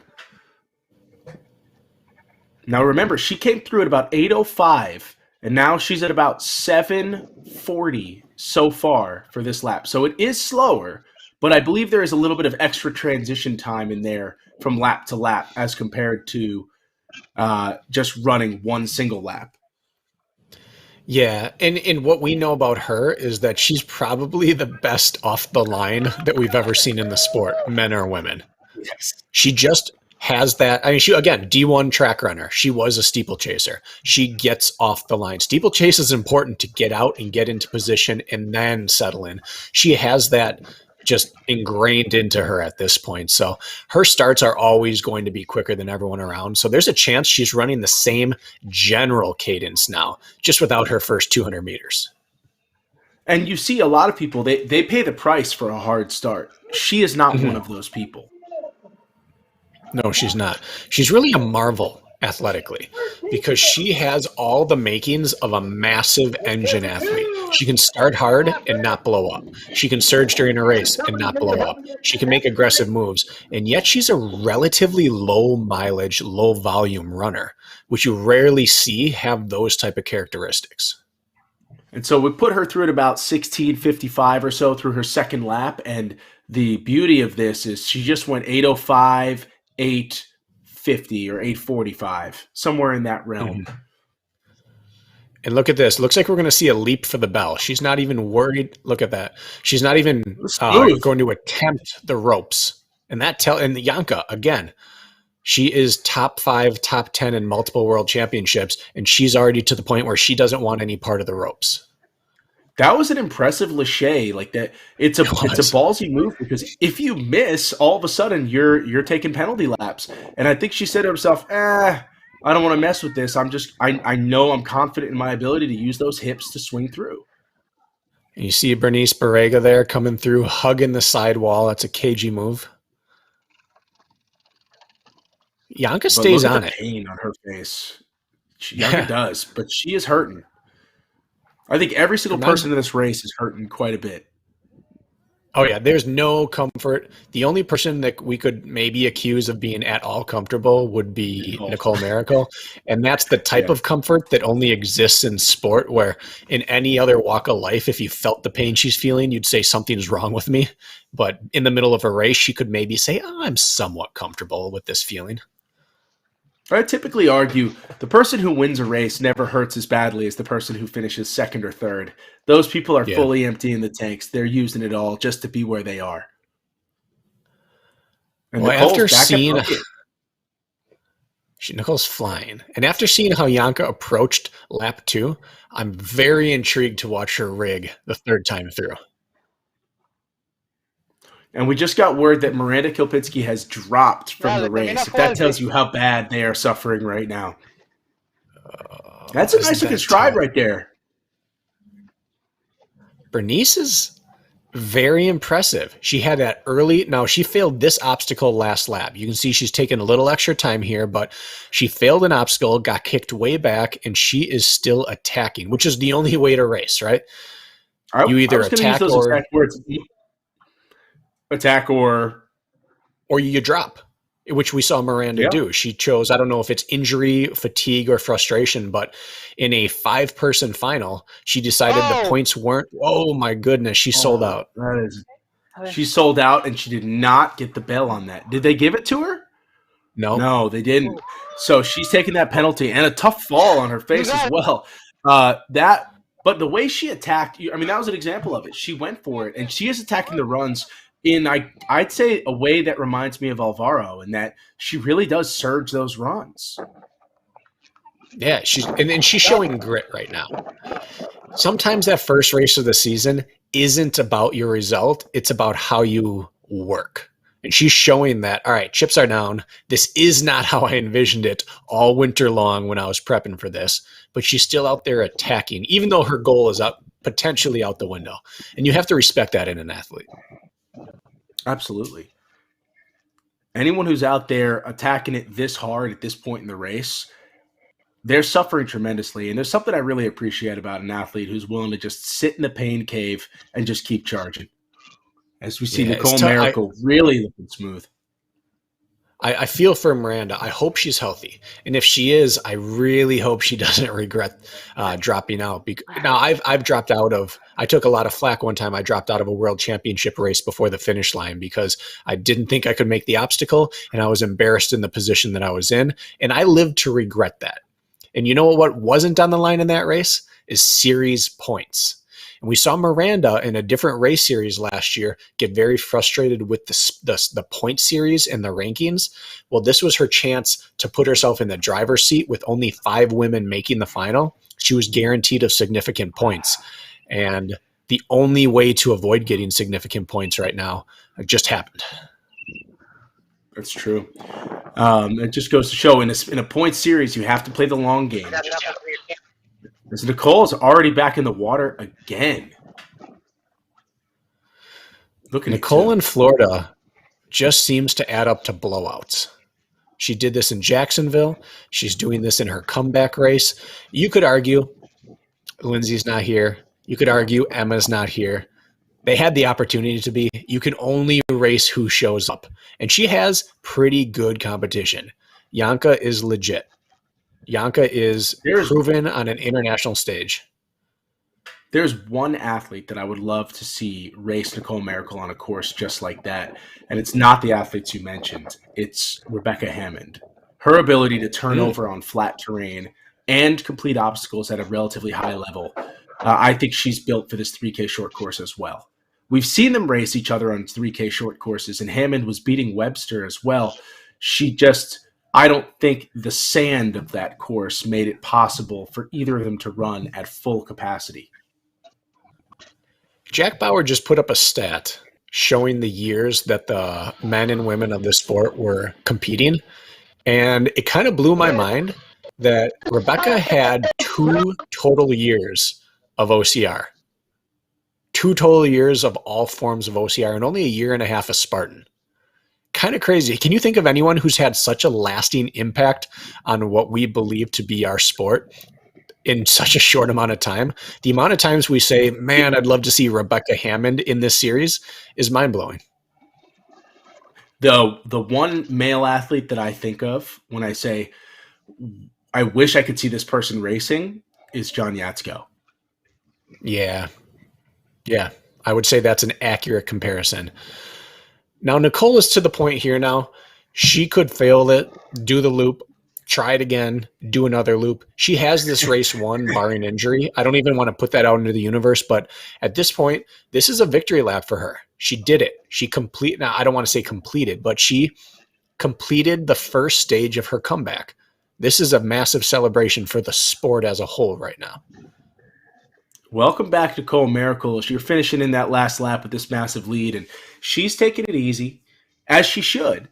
But I think she's going to be very satisfied with the way she ran today, the way she obstacled. And really, this was a test run for her. You're 100% right. 300 points, $1,500, sits now in the driver's seat of the national or the North American point series, and quite possibly, hopefully, as a fan of the sport, hopefully also ruffled the feathers of Lindsay Webster. Lindsay hasn't been mentioned yet today because she's not here. My hope is she watches this and says, oh, I need to come back and race her.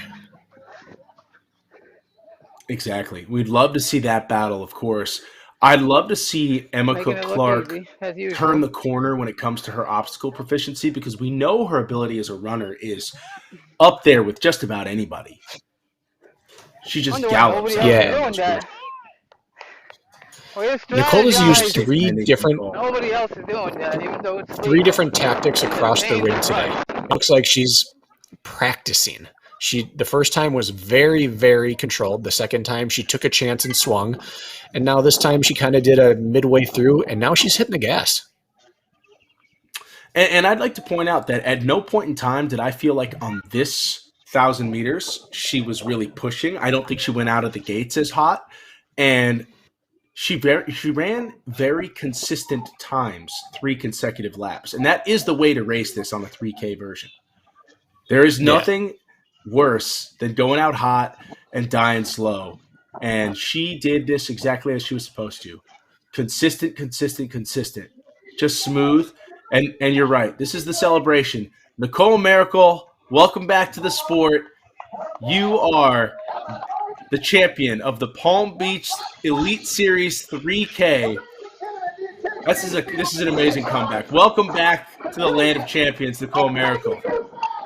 It's like nothing ever changed. We're right back to how we were in 2017, 2018, 2019. Nicole Miracle running fast and winning races.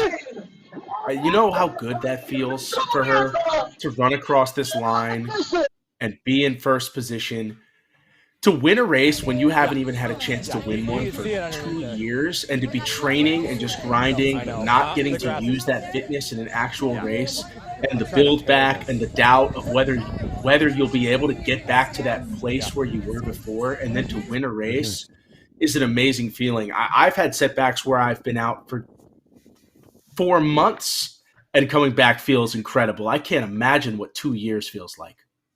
Yes. So we see Yanka Popova clearing the barbed wire. We saw Julie Best still head down and hammering. Somewhere in here is Berenice Barrega as well. Hell yeah. Julie Best completing her pistol. We haven't seen anyone take a long time yet there. No, and honestly, they're all moving better than I anticipated they would at this point in the race. They're hurting, but they're all pretty smooth through their obstacles. Barrega's had a little trouble over here at the multi-rig, but we're going to see that last big Lachey here out of Yanka. Here we go, getting it rolling. Man, I love it. She's going to need 2 more swings at least. Oh, she did it. She proves me wrong. Oh. Wow. I'll tell you what, this is a gutsy performance out of her. She's still running with a very smooth, open stride. Yeah, she's got an engine to her, and she's got some grit to her.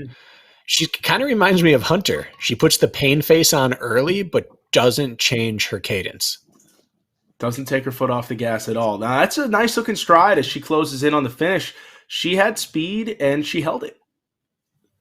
Yeah, and it's really tough to judge her for finishing 2+ minutes behind the leader, because the leader is otherworldly. She's on the Mount Rushmore of this sport. Comparing her to 3rd place and 4th place really shows how strong of a performance she put on. And let's not forget the fact that she crossed the ocean to get here. You and I have both had our struggles racing internationally. It is not a guarantee that you travel internationally and just do what you normally do on race day. Now, she's going to come across this line under 29 minutes, and that we were saying that 30-minute mark is going to be a real thing in this event, which I think most athletes didn't expect ahead of time. But 28:40 or so across the line, that's a hard run in 86-degree heat in the sun, the middle of the day. Julie Best approaching the rig here. She is 4 handholds away from securing a 3rd place finish in the opening race of the year. Coming in, if you had told her, listen, you have 1 rig between you and 3rd place, she would take that scenario. Yeah. Let's go finish strong. And she's through. That's it. There's nothing left that she can fail between here and the finish line. Nothing failable.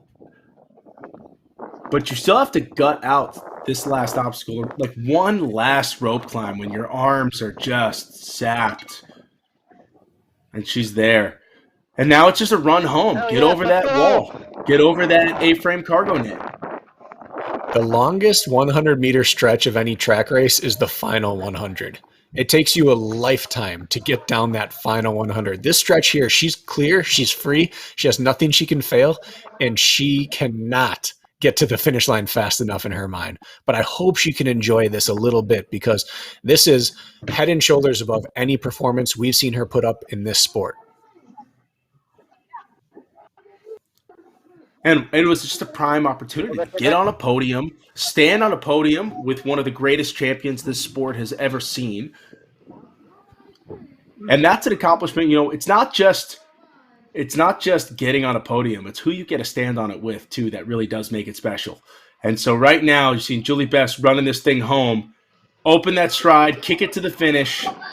Just over 30 minutes. If the gap was not that enormous, about 2 minutes. Is it a minute or 2 minutes back?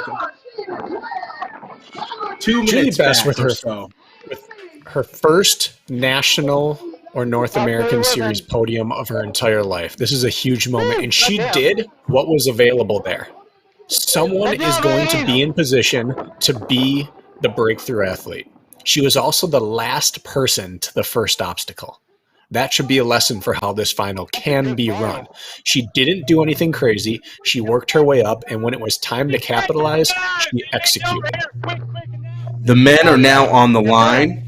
We'll be starting momentarily. Do you want to see more OCR races live streamed this year? Support the sport and become an OCR Report member today for less than $5 per month. You can help us live stream races like this every single week. Find a link in our YouTube notes and more information on our Instagram page at the OCR Report.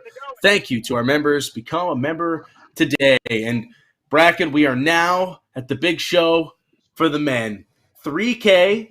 VJ Jones, Alvaro Vasquez, Leon Kofed, Tyler Veerman, Nick Matz, and Manuel Defoe. This is going to be a slugfest. Yes, Alvaro Vasquez. Oh my goodness. We are going to have a start to this race. Now, my question is just what you said at the beginning. Who runs this race? Not how fast can I run the first step of the race, but how fast can I run the last step of the race? And so just right out of the gates, we're seeing, in my opinion, too much speed at the front. This is a way to really make this thing hurt. It is. What he's doing right here, though, is the gutsy way to run this, obviously, but we also don't know how hard he ran his prelims. All we saw was him consistently put up the fastest time, and was that on cruise control or was that all out? Regardless of what happens, he has just guaranteed that half this field blows up just by doing that one move off the line. That's probably true. And if this feels like a comfortable jog to him, that's great. The problem for him is that his goal should be to win this race. And you see VJ Jones running this as if he's trying to win a 3-lap race. Very comfortable letting people be in front of him. There are many styles you can run to win a race, but only one of them guarantees that you either win it or you blow up big time. And getting out aggressively is one way to win it, but it also is one way to blow up massively. Now, he's legit. Again, we've said he's been 4th place at OCR Worlds 3K. He was, I believe, 8th place in Abu Dhabi at the Spartan Race 10K World Championship last year. So he has the endurance to do it. He has the high-end speed and obstacle ability to do it. But he's playing the I'm winning or I'm blowing up game right now. Wow, did you see how he's going with that bucket? That is something special right there. And again, they have to do this 3 times. This is a long race, and I don't care who you are. Second, third, overrunning is overrunning. VJ Jones is sitting comfortably in 4th place. He has a lot of experience on short courses, and I trust that he knows what he's doing right now. Yes. Yeah, and then we see Leon in 5th sitting behind him. I like that he's bridging the gap. Nick is already back. We've seen Tyler Veerman back all day long, and I wonder if this isn't just a bridge too far for him. And Sean Stevens-Wales, same thing. They've had to play the catch-up game. Can they play the catch-up game? Yes, but I can't say they've run a clean race yet. Is there a chance they run their best version of this course at their most fatigued? I think you're going to see VJ and Alvaro try and stay in a tight cluster where VJ at least will stay on Alvaro. And then tactically the racing is going to start happening in lap 2. Alvaro is going to raise and raise and re-raise and re-raise every single step of this race. VJ is going to be tactical. What a move by VJ right there. Diving, skipping that last segment of wall. I've seen you do that before. Yeah, and I also missed one time. That's one of those that it's fantastic. It saves you 3 seconds right up into the point where it costs you a penalty, and it's never worth it once you miss. Now we're already starting to see these athletes get strung out. That's Leon Kofed right there, Nick Matz, and then Tyler Veerman. Now, Jason, is it possible for us to get the results of the previous qualifier up onto the screen just for a moment at a convenient time? Now, if we were to predict what's going to happen here, we would say the obstacles aren't so nasty that they're going to destroy people, and we're going to see the runners really move to the front. So we would expect to see Mark, Nick, Sean, Tyler really move up on lap 2 and 3, but they're down a little bit here. Yeah, and Adam Beach, of course, sitting in the back there as that last qualifier.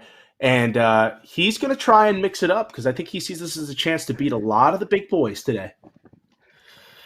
Sean is really having to play catch up here. Now, he has the engine to play catch up for the next 2.5 laps. We know that. He's a monster mountain runner. Alvaro taking a long time in here again. Yeah, and again, it's okay to cost yourself a couple seconds here at this laser pistol because it's all rest. And it's the one time during this entire race that you're recovery in. You know, you're absolutely right. But if you wanted to say, I'm going to recover the least amount possible, you would crouch down and hunch over because then you can't expand your diaphragm. You're burning one of your legs by crouching and you're maintaining some body tension. So even though it is a great place to recover, he also has the least recoverable position when he shoots, and he tends to be slow on his shooting right now. Yeah, I personally, if I was running this race, I would take the time, the extra couple seconds there, knowing that my running is going to feel a lot better. And there he is, Manuel Defoe, sitting up in front, VJ Jones giving chase behind him, and that's probably an 8-second gap.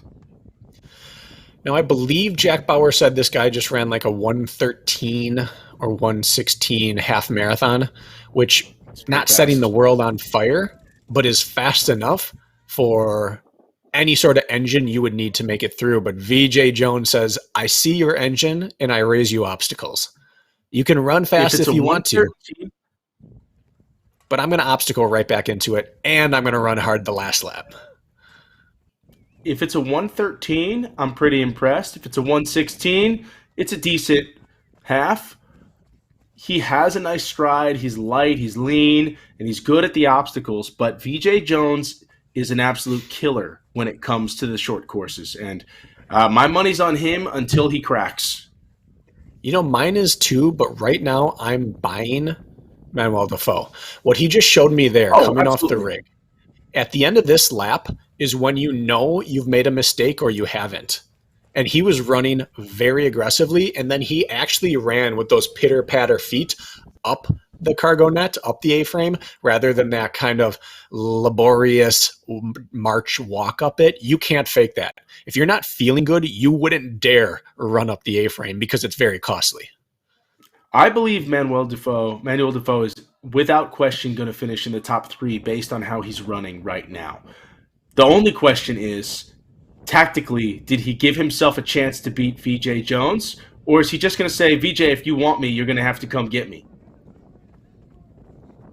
Mark Botras just came running through on the other camera, looking very aggressive as well. But Defoe right now, to the naked eye, appears to be running every bit as fast as he did round 1. But this is where it would start to get you. Entering the sand after running in clean terrain is possibly the thing that starts being, all right, this is no longer good. I am starting to fatigue. And he was under 7 minutes on that opening lap.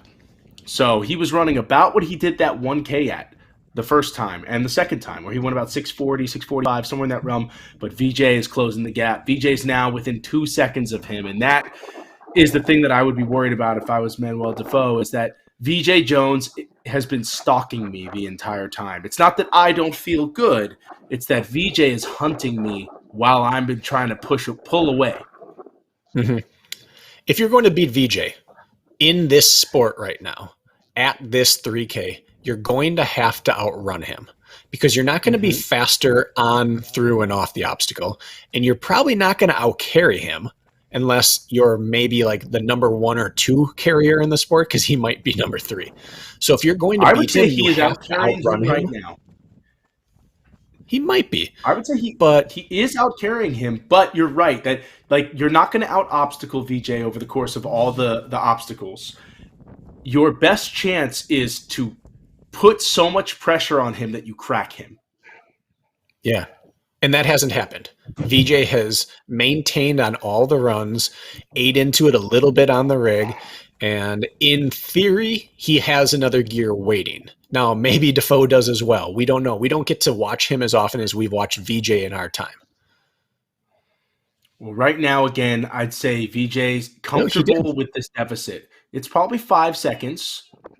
He did. You're right. He did outcarry him. What he has really mastered is he has quick turnover with that carry, and under duress, he still turns over quickly. That's not something most athletes are doing at this stage. And his stride was longer than VJ's over that carry. That's an interesting thing to show. Like your carry power, a lot of people can turn the feet over quickly with short strides, but if you can maintain a little bit more open stride, that means that you're powerful. VJ's working now, though. You can see he's changed gears in his stride. He's gotten to the And point in the race where there's a match. he's not comfortable with that gap extending on the carry like that. And he said, okay, that's enough. I need to cover this move. And so one thing is that Manuel seems to come out of the obstacles. I say VJ's skill is that he goes in and out of obstacles super fluidly, but Manuel is getting up to speed, accelerating off an obstacle even faster than VJ is. Mm-hmm. VJ is now outrunning him in the stretches of running, and that's a good sign for, wow, what a pass, VJ Jones. He took that jump, that high risk 3-second gainer, and now you're going to see him put his foot down. VJ Jones is taking the lead. And this is where we're going to find out exactly what Defoe has. Is this and what we're going to find out what Vasquez has as well. Yes. Does he resign himself to it was inevitable? I tried. Good try. Okay. Or is he going to do what Alvaro would want to do if he gets past, which is get right back up on him and punish him for even thinking about trying to run ahead of me? Absolutely. And I think he's going to try and latch on and give himself a shot in this race. I don't know if he's going to try and pass VJ back, but he's certainly saying, let me get on your hip and see if I can keep myself in a position where I can still win this race. Okay, so let's say that you are Manuel Defoe. Every lap, VJ has made up significant time on the Z-wall in going over walls, and you realize this is going to happen on the third lap as well. How do you approach the next lap in order to give yourself a chance to win? And we also, just saw Nick finally pass Leon in the standings. If I'm Manuel Defoe, I save a little bit of juice at the bucket carry. I don't try and use the energy to extend 3 seconds of gap on VJ. I say it's just too much effort. It's almost like trying to make up time using like a ski erg or something like that. It's too much work for the little gain that you get. And rather, I would expend that energy trying to run faster. And VJ here. Is this a moment where you think I've taken the lead for good, or are you still calm and saying whatever happens, happens? I'm going to wait a little longer before I really peg it. He does seem to get out of the rolling mud very casually, very comfortably, and I think that's strategic on his part. Like it is a place that you're just wasting energy without gaining a lot of seconds. Well, and so I think he's going to continue to stay relaxed. And this is a really high intensity style of racing, and a lot can be done to your heart rate with a few quick breaths. Even if it's just 1 or 2 beats, that feeling of rest changes things significantly. If you're in the middle of a really hard interval session and you just can't complete your 400-meter repeat, if you were allowed to stop and stand still for 3 seconds or walk while breathing, you could get back on, right back up to pace for at least 1 more rep. So I think it is smart to steal a few breaths from time to time, knowing I'm going to have to really, really exert a time or 2 here still. But VJ is starting to look very comfortable. It's almost like he's running a workout right now. Manuel is racing. Manuel is definitely pushing, but he's so fluid through these obstacles. But look at Alvaro. Really He is now just one rig behind. It's an And this is what unenviable position. If you are Manuel, you are chasing VJ Jones, but you are losing time to him while someone is gaining on you from behind. Mm-hmm. This is the power of being the best on transitions in this race, which is VJ Jones right now, in that you make everyone else have to choose where you overwork. Right now, Defoe has to overwork the run, and he has to overwork the carry just to have a chance. And before we started watching this, one of the things that I said was I believe that the third lap is the entire race. And VJ Jones is rapidly approaching that third lap. He's averaging about 7 minutes a lap. He was about 7 minutes coming through. He's about 7 minutes on this one as well. So very, very evenly paced. A much slower lap comparatively for Defoe. He lost some time on this one. I think it's very possible that he gets caught not just by Vasquez, but by Batris as well. Batris looks very smooth right now in the time we've seen him. Yeah, he looks good. And I believe you pay the price for running this first 1K hard. And VJ Jones now, this is the VJ Jones we're used to seeing. That stride's opened up. He's definitely running faster. Yeah, and he's not going to atrophy the way that others have. And this looks like that year where he ran so well in Alabama. You know, this looks like him running in Seattle, where when he gets in his flow, there are very few people on this planet who can get in and out of terrains and look stable on all of them. If you're able to run your last lap as essentially your fastest lap, then you know you're onto something in this sport. And we're about to find out what Manuel is made of, what Alvaro Vasquez is made of. And Manuel is still moving very well. He's losing time.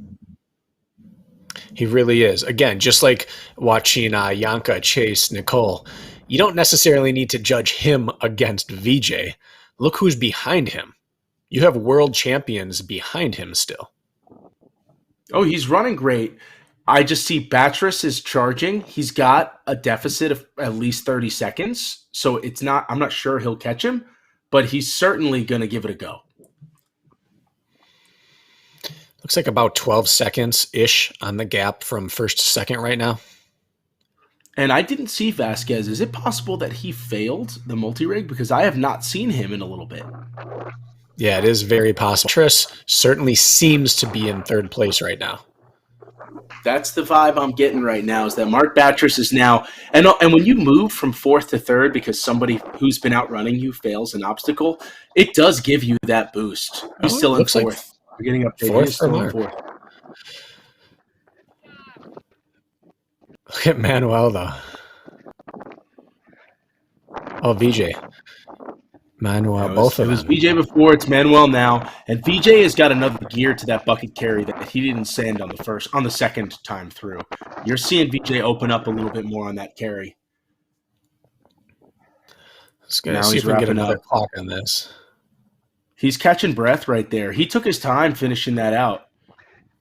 Oh, he cut into this significantly. That's pretty close. Down to 7 seconds. What's the cost? Yep. What's the cost there? And where do you find 7 seconds? This is where we saw VJ surge. This is where VJ pushed in the previous lap, right here. Yeah.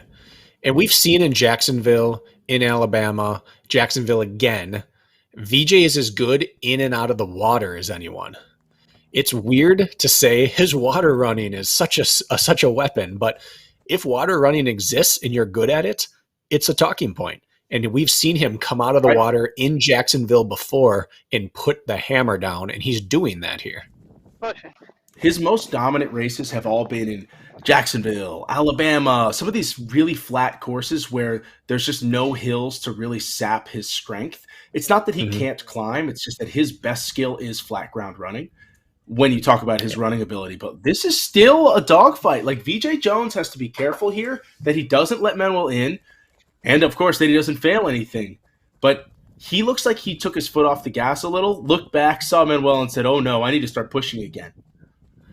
Well, and look what just happened there. Manuel hit the gas on that carry and took 5 seconds out of his lead. VJ Jones jumped on a wall and took those 4 to 5 seconds right back. Those are not equivalent efforts, but they gave the same reward. And that's why it's so hard to beat VJ, because he can take time on you where it doesn't cost him. That's exactly it. It's skill time versus effort time. And VJ Jones has all the skills, and that's why he's so difficult to beat. He has the talent to run, but the skills to just beat you everywhere else on the course as well. And I don't think I can overstate how exhausting it is to run through ankle and shin deep water at any point in the race, let alone when you're exhausted. So the fact that these gentlemen still are attacking through the water really is a testament to the fitness they brought into this race. Oh, phenomenal fitness. Phenomenal fitness. As you see, Alvaro Vasquez sitting in third position. Steve, should we head over to Steve? Give us an update. Steve.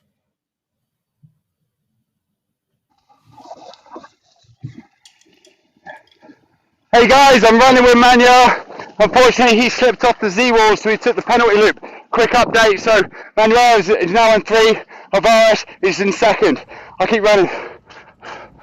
Wow, and that penalty is going to be massive, because not only is Manuel now in 3rd position, but now he's not only chasing Vasquez, he's going to have Batres on him in a moment too, because Batres was running strong, and that cuts into the gap significantly.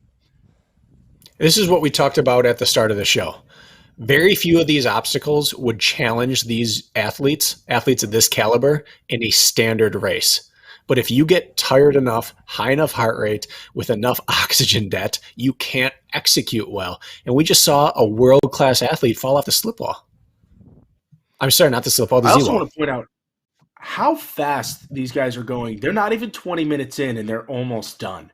And I know we talked about how incredible a performance Nicole Miracle had, but she ran in like 26 minutes. This is a incredible performance out of the top men. Mm-hmm. And here we're starting to see that crumble. He put out until something finally broke the spirit. And that was a failure. Yes. A penalty. Yes, and now he's fighting for podium. Can I hold my podium spot? Because, like we said, Mark Batres is charging. But nobody's going to catch VJ Jones unless he hurts himself today. And that's it. Wow. VJ Jones unstoppable today. He's not easy to always come in and do what everyone said you should be capable of doing. And yet he's done it kind of textbook style. He came in and executed exactly how people expected that he could do. Well, and the thing is that the body doesn't always feel good even when you're fit. Like some days you're just not on it. But VJ Jones has been about as consistent as athletes come in this sport. Day after day, he shows up and he runs at the front of the pack. And VJ Jones coming over the last obstacle right now, running consistent, approximately 7-minute laps the entire way. I mean, this is just an incredibly dominant performance out of the best short course racer in the world. Yeah, he went 7:05, and now what? 7:20, 7:30. That's crazy consistent.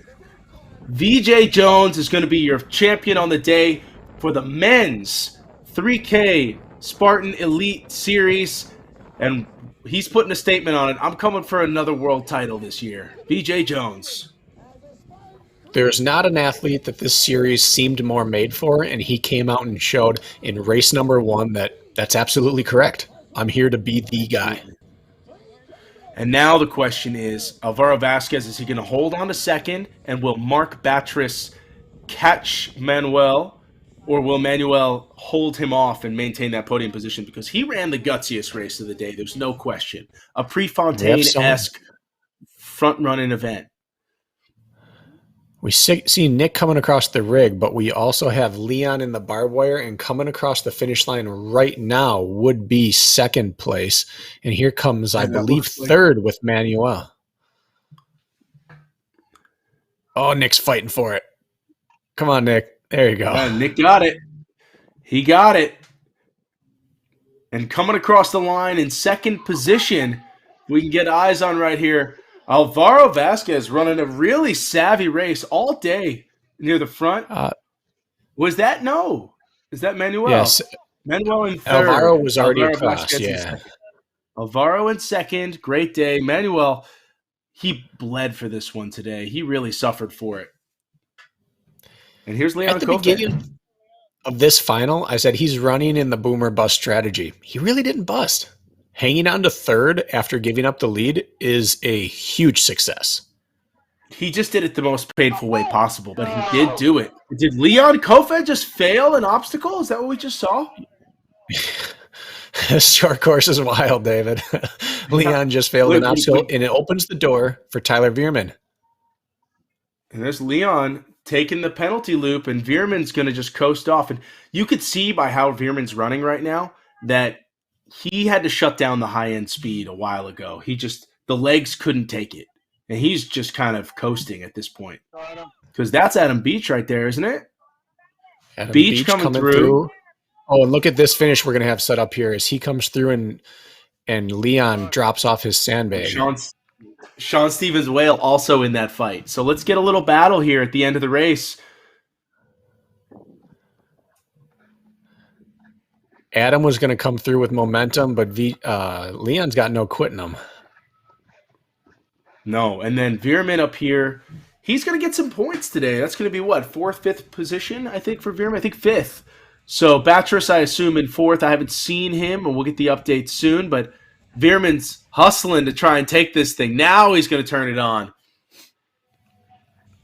And who do we have coming up right now? Adam Beach on. Beach looking at potentially a 6th place finish. Incredible day for him. Making the final was a win. Showing up and scoring some serious points, huge victory. Tyler Veerman had a miserable day today.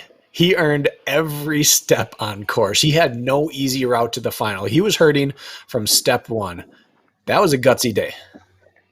Same for Beach. Beach made the finals by half a second. And then he goes ahead and moves up a couple extra spots because athletes were not prepared for the pain that they were about to face.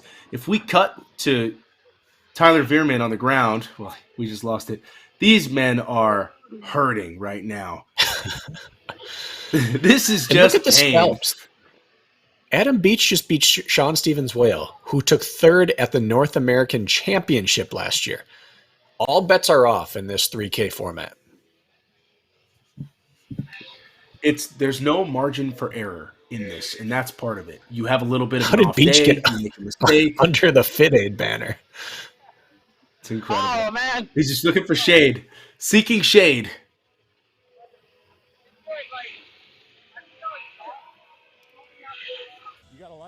And all of these guys finish in under 25 minutes, too.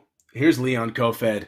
Really tough break for him. He was in a position to finish much higher until that last little slip up. And one of the most sure-handed athletes in the field to make a mistake like that, he had to be so depleted for that to happen. Yeah.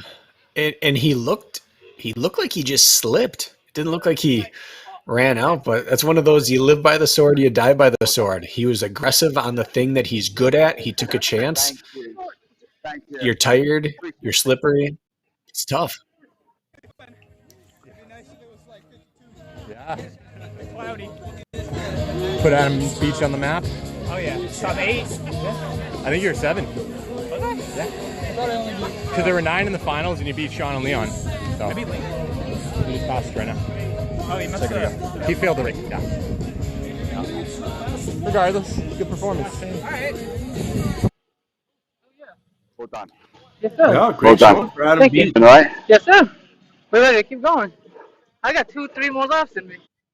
You were strong with the I was like, I was in. Here's a look at Tyler Veerman. Have you run a Spartan race yet? Check out Spartan.com and click Find a Race for a Spartan near you. That is Spartan.com. And, of course, you can use the code OCR Report 15 for 15% off. Weights. Yeah. Yeah. Did the pump up. So, look, the 15K, looking like a fun event for everybody to try out. Maybe you weren't super jazzed on it before, but after seeing what it just did to this field, maybe you want to go check it out. And maybe you want to run a race without the mud. Check out Deca Fit from Spartan. 10 functional fitness workout zones with running in between. Find out more at deca.fit. get top 3 for So, example. Bracken. I probably could have it in me, but like I just not today. But it was still fun. I mean, Yeah. And you're doing the sprint tomorrow? no, I'm gonna relax on the beach. I don't blame you. You're in Florida. You're not in Colorado right now. Yeah. So, yeah. Good deal. I'm so tired. Oh, yeah. Oh, how'd it go? The heat killed Make fun. I enjoyed. Honestly, like in Savage, enjoyed running. Yeah. That was nice. I'm glad that I did Savage earlier because, like, I raced at my fitness level of last year, and that wasn't it. So I got to kind of know what I was capable of a little more, and then actually like race to my fitness level for this one. Awesome. So I actually planned it well. That's brilliant. Well done, dude. Okay. You brilliant racer. Yeah.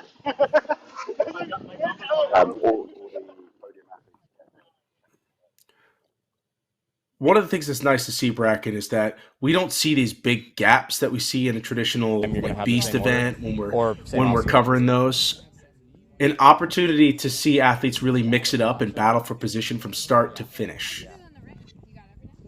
Yeah, and what we ran into constantly with the older format was that if you were leading the race, you were on camera. And if you weren't, you were out of sight and we just never saw you.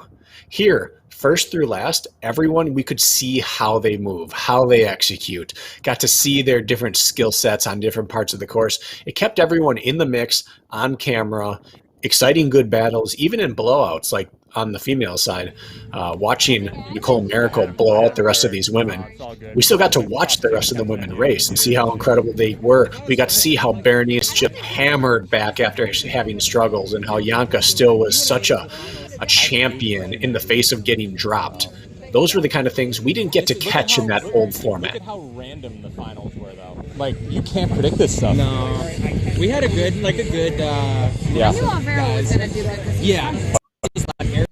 He slept in his own bed, probably. Yeah. Well, this is my own. I've raced him. Tough. Yeah. Did you like the format? Do you think you would do it again?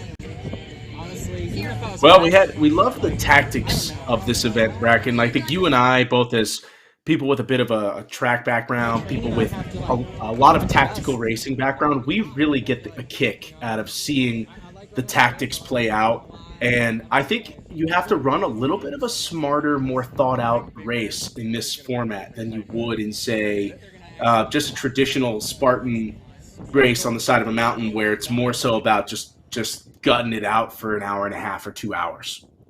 Mm-hmm. Yeah, and I think the big winner today, outside of the obvious, you have some obvious choices, and I'll kick to you for that afterwards, but the big winners are the athletes who showed up and tried it. Because when Jack Bauer reached out to all the athletes to find out who was going, who wasn't going, the single most common answer he got was something along the lines of, I'm going to watch and see how this first one goes, and then maybe I'll do Big Bear. Well, you're already behind the eight ball. These athletes all experienced it, and they know exactly what to do. And even though we watched it and we know what we would do to prepare for the next one, there is a big difference between seeing it and actually feeling what that race did to them. So they have a huge advantage now. Feeling it's massive. It creates such a deep understanding of how you have to train, how you have to focus on actually running these events tactically, but also points.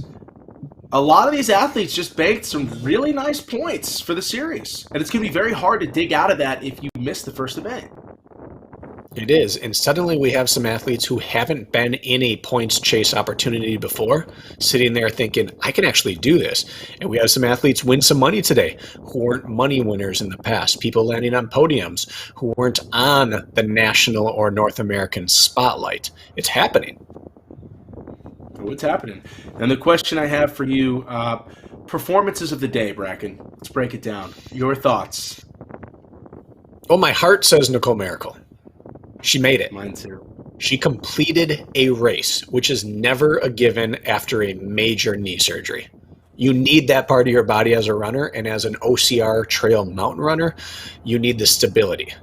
Just getting back and doing it, that's huge. But I want to point to Julie Best on the women's side as well, as there's no bigger breakthrough today than Julie. And I'm going to go, obviously, VJ Jones and Nicole. Those are amazing stories. I'm going to go with Manuel because I doubted his ability to hold it together for that whole race. And he did end up making that one mistake at the end. But to see someone suffer that immensely for such a period of time and just still get on the podium, I have such an appreciation for that. He did it the most painful way possible, but he did it. Yeah. Someone has to lead. No one has to lead like that, but he chose to. And I'd also just like to see, I love seeing Alvaro get his due.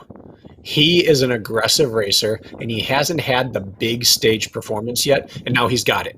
That's on his resume. And so often we see in sport that it takes one in order to be able to do it again and again and again and again. It's hard to get the first one, but he feels like the type of athlete who, now that he's got one, he's here. Yeah, absolutely. And I think it's about time that we thank everyone for helping us out here. I want to put a big thanks to our rabbits today and to Jason Dupree from the OCR Report for producing today, as well as to you, Bracken, for joining me. And this live race coverage of the... Oh, yeah, let's take a look at the leaderboard before we wrap things up.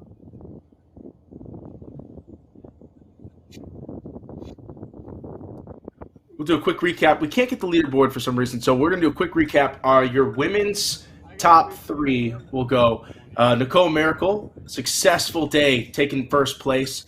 Second place, of course, going to Yanka Popova. And third to Miss Best. So on the men's side, VJ Jones winning. An incredible comeback performance from Alvaro Vasquez, just being consistent and lurking. And then Manuel coming out in third position as well. So we had a really impressive top three, a lot of lead changes on the men's side. I mean, the man who finished third was in first for half that race. And so I'd say it was a very exciting, successful day. And an international one as well. We had United States of America in first for the men. We had Venezuela second. And then we had a third international athlete, Emmanuel Defoe, in third. And then on the female side, we had an international athlete in second. So we had, I believe, 4 different nations represented in the top 6 positions for the men and the women, and 2 first-time national or regional podium winners. So exactly the type of kickoff we wanted. We saw tight races for the final 2 podium spots. We saw dominant performances from the favorites. We saw international flavor, and we saw just a really gritty obstacle performance from the field. Yeah, really incredible. The sport is becoming international. We'd love to see more international athletes come over for these race series. For the latest in obstacle course racing news, race results, and live race coverage, be sure to follow the OCR Report on Instagram. If you're looking for the full results from today's race, follow at the OCR Report on Instagram today. And with that, this live coverage of the 2023 Spartan North American Elite 3K Series has been a presentation of Spartan and the OCR Report. Thank you for watching, and a special shout out to the team at Spartan. They are a pleasure to work with. This live stream coverage was made possible by the support of the OCR Report members through Patreon. You can support live streams like this one for less than $5 a month by becoming a member of the OCR Report through Patreon. Sign up today and support the sport that we love. Our next live stream race is May 6th at SoCal, with the next race in the Spartan 3K series is May 19th at Big Bear, California. Subscribe on YouTube to watch them both live. Coming up, Bracken, Palm Beach, Big Bear, Poconos, and Mexico. So there's 3 left, starting with Big Bear. For Bracken Crocker, David Magida, and the rest of our team, as well as Jason Dupree for producing, I'm David Magida. Thank you for watching, and we will see you next time in Big Bear.